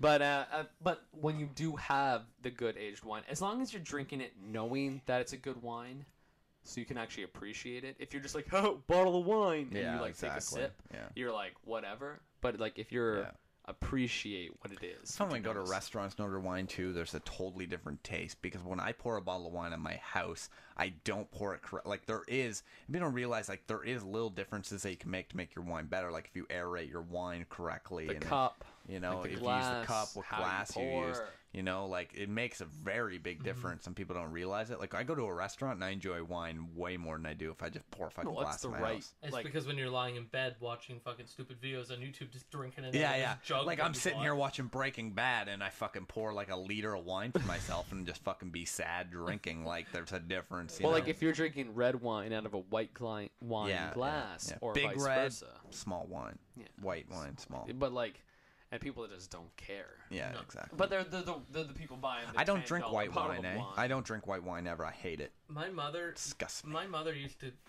have to go to these work parties all the time, like back in the 70s, and she would invite her friend all the time. It was a friend of my dad's and hers, and his name was Paul, and she'd be like, bring a bottle of wine. It's a dinner party, you have to come with a bottle of wine. And this guy would bring 3 bottles of wine, but even at the time, these were 50-cent bottles of wine. Like, just 50 cents, just grease in a bottle. But what he would do is when he got to the party, he'd be like, I brought wine, and they'll be like, oh, thank you for bringing wine. And he put them at the front of the table where everybody was grabbing it. And he would hide all the good wine until everybody took like a few sips of the shitty wine. We're like, we don't want wine. Yeah. And he would just steal every All the other rest, bottle yeah. of wine and just leave. I do, like, I'll admit this. I'll go to parties, and, like, people will bring everything, will bring a different thing. And at the end of the night, most people aren't going to be like, I'm going to bring my half bottle of wine home, or I'm going to bring my just cracked, not even poured bottle of whatever home, and those leave it at the party. I'll fucking take it, man. Fucking, like, a friend of mine, she bought a bottle of, like, it was like sangria, which I don't drink sangria, but I was like, it's a full bottle of alcohol that at one point I'm going to be like, I need to get drunk. So I'll just go and be like, where's my backpack? I'll just fill it with, like, random bottles of shit. I'm not too proud to admit that one time at a bar, I stole tips from people that had left them off the bar to buy myself a drink. Gotta do what you gotta do. I paid for a date like that once. I was like, and she'll have the fanciest shit you have for $3 in loonies. $3 in nickels, please. Yeah. it's like, so So there's half glass of wine. with I a bought this cigarette butt and yesterday, a like- napkin in it. Like, I'm pretty stingy with money lately. Like, not that, but like, I'm trying not to spend a lot of money. Yesterday, I was like, I haven't actually been able to buy. Like, when I was in Kingston, my girlfriend's mom, her father had come to visit, and he had bought a bottle of 12-year-old Canadian Club, and he hadn't drank it all. So she's like, "Do you want this? You drink whiskey?" And I was like, "Yeah." So I had like half a bottle of Canadian Club, 12 years old. That was pretty dope. So I was like, for the first time in forever, I'm going to actually buy whiskey. And I was like, I want rye. And I want the cheapest, dirtiest whiskey you can buy. So I was like, Jim Beam and Alberta Premium. The thing about like Canadian Club is like it's actually a distinguished. Yeah, it's pretty well known. Drink. Like, I know people, like, there's people in the States who, like, that they buy it and they bring it because they like it. Well, the thing was like in the States, American everything stopped for a good number of years during Prohibition. But in Canada, they were still making rum. They were still making whiskey. So if They they were can still find making a... rye, and so like they had to because they had to distinguish itself from all the other shit that they were making. So in those years of Prohibition, where Canada was importing illegally into the States, they had to make the best shit because rich people still wanted to drink. Yeah. And that's when Canada Club became very popular. It was because it was this group of people that made Canada Club and were selling it to the United States to Al Capone. Al Capone bought Canada Club. Al Capone came across the border, I think it was once a month, to buy alcohol himself personally that he personally wanted to drink. And what's the beer that he would drink? It was Sleeman. Yeah, he drank Sleeman. Which I don't understand because I don't like it. Sleeman Draft and Sleeman like Cream Ale are actually pretty good beers. Yeah, I honestly, the only beer I really enjoyed that much anymore is Guinness. Like, to this day, like, it's the only beer I really like. I'm like, fuck, You just that's like the one stouts. beer You where I'm like, should yeah, have exactly. Hobgoblin. Remember the Hobgoblin you got? It's like a sweet Guinness. Oh, it's fucking... Let's get off alcohol, Yeah. honestly, Anyway. because if I was listening to this, I'd be like, fuck, this is boring. It'd be guy's like just going the like, LCBO "Whiskey's good." presents the Fingerbang Radio Show. Yeah. They're like, you got us, like, people buying wine. Like, we'll put our name on your shit. But, like, if I was listening to this, I'd be like, this guy stopped talking about how much he fucking wants to just drown himself in whiskey. All right, let's get back on comic books. And Yeah, exactly. Did you guys see the new Superman trailer? It was fucking dope. it was dope. Hey, have you guys seen the new Batman movie? Yeah. Spoiler alert: everybody dies. dies. Yeah, all of Gotham burns to death. We're not gonna. I won't But those spoil aren't actually spoiler alerts. that. Yeah. But then that's a spoiler alert. Batman's his own brother. Ball. Yeah. Batman's actually Bruce Wayne's brother, and he's not actually Batman. Batman is Bruce Willis, and he's already dead. It's like the Sixth Sense with superheroes. Good movie though. Go see it if you have not seen it. Cineplex presents the Fingerbang Radio Show. That'd be awesome if we were like streamed into theaters. People are like, "We're not paying for it, thanks." Honestly, if someone was like, some stranger came up on the street, they're like, "Aren't you Mitch?" And I'd be like, "Yeah," and they'd be like, "You're Mitch from like the Fingerbang Radio Show." I'd be like, "Oh my god, wow! Like you know me?" Let's like go that's have how a I drink. react. Go burn And in then hell. They're like, "Can I come watch the show?" I'd be like, "I'll suck your dick if you want to sit in this room and fucking actually act impressed at what I'm doing." Yeah, Oh, like, yay, oh my yay, god, I'd be like, yay. "Wow, a fan." Actually, we had one girl like on Twitter like messaging me and Brandon. We're like almost like not friends with her, but like messaged her back and forth. And it was kind of weird where I was like, wow, I actually have like a fan who I have no relation to in any way, who just happened to watch the show and enjoy it to the fact where she listens every once in a while and actually talks to us. I was like, I made a fake Twitter account. Yeah, you're a pretty girl. The problem with everything though is that like This is a good show. I like when I'm not on the show, I still actively enjoy the show. But there's so much shit out there that it's so hard to That's the problem. go through yeah. that bullshit. I'm telling you, we're and find in good stuff. It is like that's the biggest problem because I'm like I know my show and I know there's bad shows. Like I was telling the guys last time I was on Reddit and there's a podcast subreddit and this guy goes, if there's any podcasts out there who want to do cross promotion, I'd be willing to make a commercial. You guys make commercial and we kind of just promote each other. Yeah. So it's just an easy way to kind of get your name out there. And I was like, absolutely. Like I'm like, send me the link to your show. I'll give it a listen and then I'll make a decision. And I listened to it 2 seconds in. I was like, are you fucking nuts? You think I'd put my name on your shit? It was awful. Like it sounded like it was recorded through a fucking sock.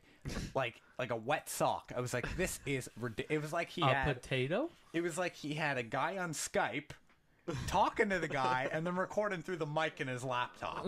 Like that bad where I was like, are you like, do you really expect me, the guy with $75 mics, and I'm not saying I have the best audio quality, I know there's issues every once in a while, but I'm going, do you really expect me to be like, send you something? Honestly, the thing you're recording with probably couldn't handle the audio quality I have, because you sound like shit. Yeah, like he'd be You know playing what I his mean? show and they'd be like, all right, now it's time to go to a little bit of a break. And then they play like the Fingerbang Radio Show. And it'd like just be like, commercial would be bah, like, bah, people bah. are like, that's so much better than what I'm listening like, to. oh my God. So you know what? No, you should advertise with him. Because then people will I be know, like, this but I audio also quality don't is wanna- much better than what I'm But listening to. I also whenever don't you wanna put play my his name on his commercial, show, 'cause you his play shit his sucks. commercial, you're like, warning, this next piece of audio Sucks. is a Yeah. piece of shit. And then afterwards, you're like, I'm sorry. And he's like, My name's Derek, and I like to podcast. I like to podcast, and I have friends on Skype, and I have a list, but I'm sorry about that.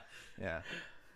It was fucking, I was like, dude, I'm not gonna put my name on whatever the fuck you do, because it's fucking, it's like, oh my god, am I listening to an abortion on air right now? Because it's fucking awful. honestly, if you are listening to it for the first time, if you're an avid listener, share this shit because Yeah, the like, Fingerbang that's Radio exactly is what it is. genuinely a good show. Like, it's like, I and need Weird with people to Cats is a share. pivotal part of how good this is. because Yeah. when we're on with You our really Brandon, made it double-sided it's the there. shit. Yeah. And then when we play music, people are down because I'm we're so intimidated good. by Brandon and his lovely hair. Yeah, I know. No, I do like Brandon though. I Yeah. think the dynamic between Mitch and Brandon is amazing. But You're sitting in his chair. So, Brandon, if you're listening, Andrew's sitting in his chair and he spit all over your microphone. I'll clean it before you I get fucked back. your chair. Yeah. No, it really is. It's like there's no how many times I can't say share the show more time. I can't say I guess we should put it on the Weird with Cats page. if you could. I'd we really have like appreciate 4 it. times as many viewers. Yeah, I'd We've really never appreciate it. done that. I get it. Like what you got. Like to me, it's like I would have a far easier time liking a band than I would. Well, a all we have to whole- do is be like, hey, we were on the Fingerbang Radio Show. yeah, exactly. Check it out. Yeah. This is who we are as people. Yeah. And then we lose like 5 likes, and we're like, Yeah. hey, never mind. Forget that we exist. Forget that, man. Then we Like, go back up 10. I don't know Mitchell, and my EP's coming out, so check it out. So check this shit out. Yeah, I mean, the most I can do is say, like the Cake Talk Productions page, like Weird with Cats, join the Facebook group, The Fingerbang Radio Show. That's where all the updates are going to come first. Before I post them on my page, I'm going to post them on the group's page. Brandon's posting stupid shit from every once in a while that's funny, and like it's always fucking me laughing at stupid. He changed the description once to the only like Muslim. Yeah. It was like a direct response to the inequality in the Middle East, and like I was literally like.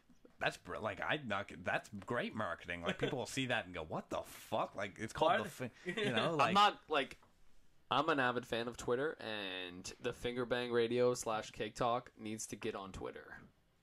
The fact that you're not on Twitter upsets I'm not me. doing the Twitter though. You're not? I'm not. I don't plan on it. Just for I don't feel like it. I don't want to do it. I guess like as yourself, like as Mitch, you share enough information about I share enough information. It's like if you want to follow someone and have all the info, follow at Mitch Valier. The link's all over the fucking Facebook, so that just gives you a reason to join the Facebook group. It's all there. It's your name is so hard to spell. I know, exactly. That's the problem. Actually, like I'm gonna. Yeah, that's it. Yeah, You need to that's change two. your name to like Mitch Valley. Or just Bill. Just Bill. At Bill. You can follow at Bill. That's why I always wish I would have got. Like, I wish like I knew the guys who made Twitter, so they're like, man, we're opening up Twitter like today, and I'm the first person. I'm like, at L. You know? So easy. Great. Exactly. I'm like, wow. I'm just gonna follow a letter. Yeah. Oh, right on. Oh, this guy does a podcast. I'm in. I'm in, man. Wow. Fingerbang. That sounds funny.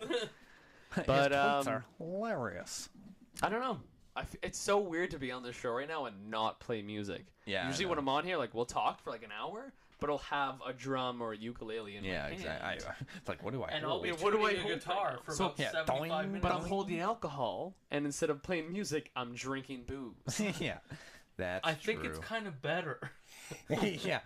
Wow, this alcohol tastes better. I than do weed know with one cats. thing, that when I play the drums, I am much better drunk than I am sober. It's ridiculous. We're jamming. We've had too much to drink. I suck just so badly. Yeah. Like nothing's happening. I'm like Matt, you're playing a different song entirely. He plays like the main chords, and he's like love interruption. You're like, no.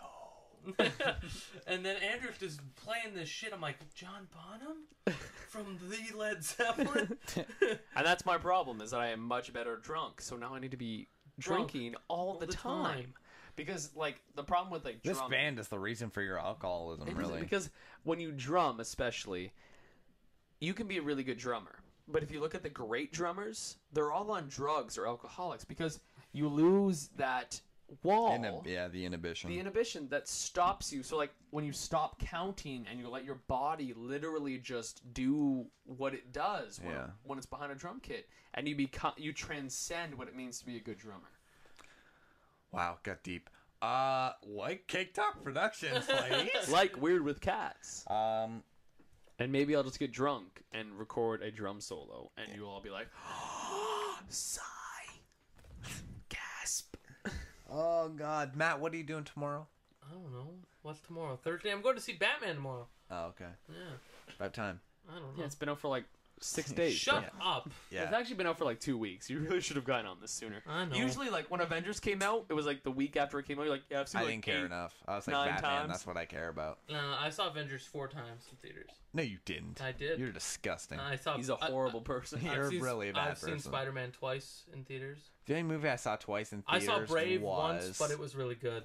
Not even gonna hate. I saw one movie twice in theaters. Was it Titanic? No. You sexy beast. I've really never seen a movie more than one time in theaters.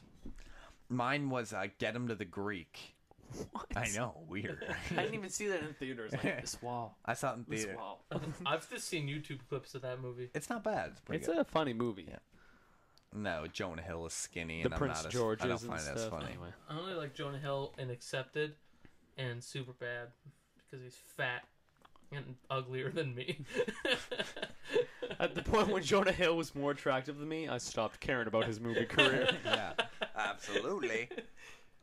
We're at 1:55. Do you guys want to keep going? I got nothing to do. I'm a little drunk. I'm down to keep podcasting right now. Whatever. Yeah, Okay, you know what? But we do you need want- like some topics of conversation. Yeah, well, I want to take a break. yeah, and we'll then take I a want break. to eat a bunch of chips. We'll take a break, and if you want to Twitter us, at Andy_Pomfret, We will Pomfret. Let me spell my name. PEO. At Andy, ANDY_POMFRET, or you can tweet Matt JK Francis. Can I put this out here? JK does not stand For just kidding. for just kidding. The problem is like I feel like if it did, people would care more about Matt. Yeah, that's but true, how man. do they Change know? it. Because all of your tweets are comedy. So I don't it's like know you're what like, the J Matt, stands just for, but I'll kidding. guess right now. Either James or Joseph. Wrong and wrong. It's Jordan. Nope. Jack. Nope. Theodora. Nope. Nope. Jiminy Cricket. I'm gonna keep guessing Matt, now. Jiminy Cricket, Francis. Yeah. Cricket with a K. Yeah, because I know would- the K is Kirby, which is fucking nuts. What is the by J- the way? I Your knew what the parents J high right was. now. Yeah. It was Josephine. Nope. Jen. Nope. Jenny. No. What is it? Is everybody done guessing? Jackless. Yeah, I'm done. Jason. Oh, Jason? Jason. Ooh, that was That's close. lame. Lame. That's what my birth parents wanted to call me. Luckily, I didn't stay with the crazy asses. Yeah. And we'll get more on that We're after the break. We're going to take a quick break, and we'll be back with more of the Fingerbang Radio Show, sitting here with Weird with Cats. And Tyler. Hi, Tyler. Hi, Tyler listening. Warnick, our one listener. Yeah. So stick around. We'll be right back. In 1943, two middle-class gentlemen had a dream to bring useless information and penis jokes to the masses. With the help of the new developments of the internet machine created by Al Gore, they set forth to create a program meant to entertain and offend. And so it was. Unfortunately, the sons of these fine gentlemen chose not to continue their father's legacy. Luckily, years later, the grandsons of these men discovered their grandfather's porn, and along with it, their dream of penis jokes. Now, in the 21st century, the Fingerbang Radio Show returns in marvelous Technicolor with high-quality stereo sound where available. Tune in every Friday at 7 p.m. Eastern on uStream. New episodes every Saturday. The Fingerbang Radio Show.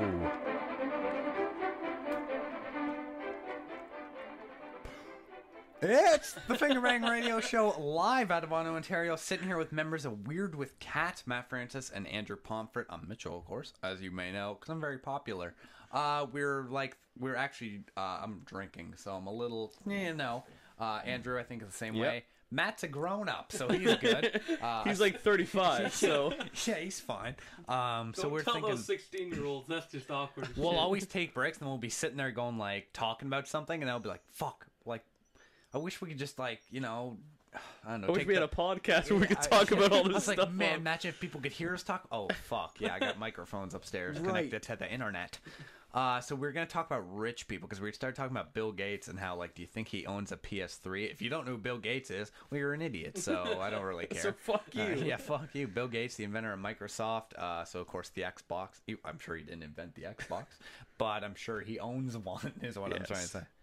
Do you imagine if you went into his house and everything he owned was like an Apple product? You're like, they're just better. he's like, wow, I love these products. You're like, the iPhone, brilliant. Steve Wow. Jobs, rest in peace, was a genius. Yeah, he just has a big fucking picture of him on the wall and stuff. Well, apparently they were good friends. Supposedly, but what are you gonna do? They drifted apart after Steve Jobs started dropping a lot of ass. I was like, they drifted apart after Steve Jobs died. Really didn't connect the same. Like we're talking about, like, imagine, okay, like Bill Gates has, last time, when I first heard how much money he had, which was honestly probably like 12 years ago, I remember hearing the number $40 billion, which I'm sure it's a lot more now, especially with Xbox and like the new Microsoft. Well, he's also retired, so he has a lot less interest in the company. I'm just saying, like, how much, like, I'd say he has probably a good 60-something billion dollars. Well, yeah, there's that like picture that floats around where he's like, I'm gonna save up for a Lamborghini. Then it's like 4 empty slides, and he's like, okay, I have enough now. Yeah, exactly.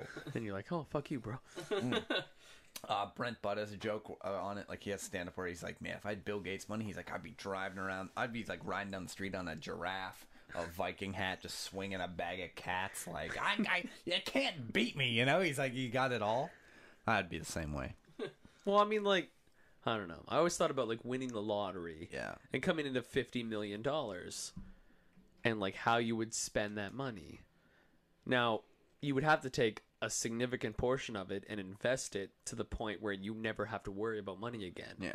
Where like all the money coming in just from the interest and the extra money made from investments. Yeah, you put that shit in a gold account and like that's enough money. You're making like $300,000 a year, just off of this interest and when you sell and buy stocks. But then you take like the other $20 million and you're like, let's just get fucking wasted all the time with this money, because you leave someone else in charge of all the important money. And like you do the same things, because with that much money, there's nothing you really can't do. I always said I wouldn't like live lavishly. I'd just live the exact same way I am now, but better. Like I'd be like, well, I'll fucking, instead of drinking this kind of whiskey, I'll drink better whiskey, but I'll still sit here and do this, because it's like, that's what I like to just do. better marketing. Yeah. Exactly. I'd be much more popular with my millions exactly. of dollars. I'd be like, let's just talk about what I did richly today. One thing we're going to, I was talking about James Cameron, because James Cameron, if you know, a director of Avatar, as well as Titanic, which up until recently were the highest grossing movies of all time. So to me, the way it goes is like, can you imagine being the director who not only made the highest grossing movie of all time, but both highest grossing movies of all time? Not to say that I think Avatar or Titanic are like the greatest movies ever, but clearly some people did. But some people honestly think, like, really? I mean, they're well, popular the craziest movies. part was that Titanic got that record after a few years in the theater, on DVD, VHS, or whatever it was on. But then Avatar beat it just in theaters. In like 2 weeks, because it was like, wow, the 3D with the blue cats. Well, that was when 3D really like blew up, right? Well, he reintroduced. Well, he didn't reintroduce. I honestly think like I'd seen a couple 3D movies, I think, before Avatar, and I wasn't impressed. Like I didn't care. Well, like it was like My Bloody Valentine was like the first real 3D movie to come out, and people were like, I'm okay. No, yeah, I'm good. But like what I was thinking is that James Cameron doesn't like he can't like be attracted to anything anymore, because nothing's as good as him. Like he's sitting there in front of a mirror jerking off, just going like, "You are the best around. Nothing's ever gonna bring you down." Well, it's better that than jacking off to the weird erotic things that happen in his movies. Yeah. He's like, "Oh, I love when she's in that car in Titanic, or the weird cats having Makes sex." me like one of your French girls. Yeah. Oh, well, okay, we're gonna get off tangent here, but my roommate Devin, every time I see him, he's just in boxers, like with like his one leg up and like his hand under his head supporting it, and he's just like lying there, like typing on Facebook. And every time I see him, I'm just like, "Paint me like one of your French girls." And it never stops being funny. No. Never. So his giant dick hanging out. He's gonna hear this and be like, "You guys talk about my giant dick?" Thanks. Fuck. Thanks. Marketing. It's brand equity. Yeah, it's brand equity. He's like, the Devin McNeil dick. Live out of Ottawa. Yeah, but I mean, I don't know. James Cameron just understands what it means to make a shitty movie, but make it so big that it cannot fail. Like, just Avatar alone cost him like $2 billion. Like an insane amount of money. Yeah. But it made like $10 billion. Yeah.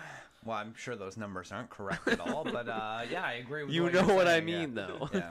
Isn't he like recently? He's the guy who went the deepest in the ocean in one of his submarines. He's like hit the record. Like he went in the Marianas Trench, and that was up like a couple weeks ago. He did that. Like that's all he wants to do, though. He's like, I don't even like movies. I just want to win at record setting. I want to have all the money, and then I just get in the sub and be like, he's gonna be in the 2016 Olympics, just running faster than anybody. yeah. Hey, Usain Bolt, suck my dick. He's like, I made Avatar. He's in 3D. And everyone else is just running. He's like, what the fuck? He's like, running and shit. No, you know what? Honestly, I think in 2016 we're gonna have the 3D Olympic Games. Yeah. No. I hope not. I don't watch them anyway, so it doesn't matter. I hope and pray that we don't. Imagine 3D horse racing. I'd be like, this is the reason I drink. This is it. This is why I drink scotch. I think we're gonna honestly. I'm gonna cut this out at this point. We're done. We're at like 2:25 or something like that. Last couple things to mention. Make sure to join the Facebook group at the Fingerbang Radio Show. Just check out Facebook for that. Give Weird with Cats a like on Facebook, as well as Cake Talk Productions. It's our lovely production company right here, where we the only thing we produce is my own show. But so look forward. We're gonna actually start doing regular episodes. I am gonna go next week. I'm gonna do another show. I don't care who I have on. I'm just gonna do another show. Probably try to call Conrad and get him on stuff. I'll have you guys on again in a little while. With instruments and everything. Yeah, exactly. Podsploitation, there isn't going to be another one for a while because I'm so fucking tired of sitting up with a bunch of guys who are all sweaty and drunk and like, ugh, it's gross. So I'm done with that. So make sure to check us out every Friday at 7 o'clock Eastern right here on uStream. And the website should be up soon enough. Just dropping some hints here to whoever might be listening who's designing it. So other than that, yeah, it was good. Thanks, guys, for coming by. Next time we'll have you guys come by with your instruments so you can actually play a couple of your songs. On the break, if you guys want, I can actually put in maybe one of your songs from the ones that you actually got recorded and are all legit. So that all should be good. And shit. The next time I won't drink so much. If we're slurring a little bit, I apologize for that. Right now, I want you guys to leave my house, and I'm going to take a nap in that chair right over there. You have a bed like 10 feet away. Ooh, chair's closer. That's what I'm going to do. I'm going to put on some Breaking Bad, take a nap right there. Actually, I already see. I'm up to date. So, I'm good. I'm going to rewatch the entire series. Spoilers, Breaking Bad, he makes meth. Is what I say, yeah. And he goes bald at one point. I don't know if you got that far. He looks way cooler bald. I guess, yeah. You ever feel like I watch Breaking Bad and I feel bad for him as a character, where I'm like, he's kind of like a sad individual, like he's kind of like a loser. And I feel like, bad for Malcolm. But then in real life, I'm like, man, he's Bryan Cranston. He's a fucking dope guy. He's awesome. He's bald with a goatee. Yeah, I guess. Anyway, whatever. So you can catch us every Friday at 7 p.m. Eastern right here on uStream. Make sure to like Weird with Cats on Facebook. Just give them a like and it'll really help us out. Give House of Fish Productions a like as well. Yeah, they're the guys who produced all the music for Weird with Cats. And if Weird with Cats has any shows coming up or any news of Weird with Cats, I'll be sure, of course, to fill you in. But if you like them on Facebook, it'll even save me the extra. We're on Twitter now, too. Yeah, on Twitter, follow at Weird with Cats. Make sure to follow me at Mitch Valliere. That's VALLIERES. Follow at Andy Pomfret, Andy_POMFRET. And make sure to follow at Matt JK Francis on Twitter as well for a bunch of hilarious tweets. No one's going to follow you right now. It's a Wednesday. It's a Wednesday. Yeah, everyone's asleep. They got work done next morning. So make sure to do that so you have all up to date. And plus, we tweet a lot of like stupid stuff every once in a while. It's a lot of fun and learn a lot more about our lives. Thanks again to Matt France for the organ we have sitting in the studio right now for all this fun that we have. And a future thanks to Andrew for the mini fridge. Yeah, a huge thanks to Andrew for the mini fridge you're gonna get me so I can keep all these drinks nice and frosty and all that shit. Right now, when you guys leave, I'm gonna go through a bunch. We got a bunch of CDs from the station today I'm gonna listen to. I'm taking this. Yeah, I thought I was taking that. No, you take that one and take these. Oh yeah, I wanted those ones as well. Do you want this one too, or can I rip this? Yeah, I'll get it from you later this week. Okay, cool. We're still on air. Turn this off. Yeah, that's fine. So, thanks for listening, everybody. And our website should be up soon. Then you'll be able to subscribe to us on iTunes. Thanks again, Weird for Cats, for stopping by. And we'll say our famous goodbye. Do you want to start with it? You know how to do it, right? Goodbye. You guys fucked up again at the same time. All right, sorry.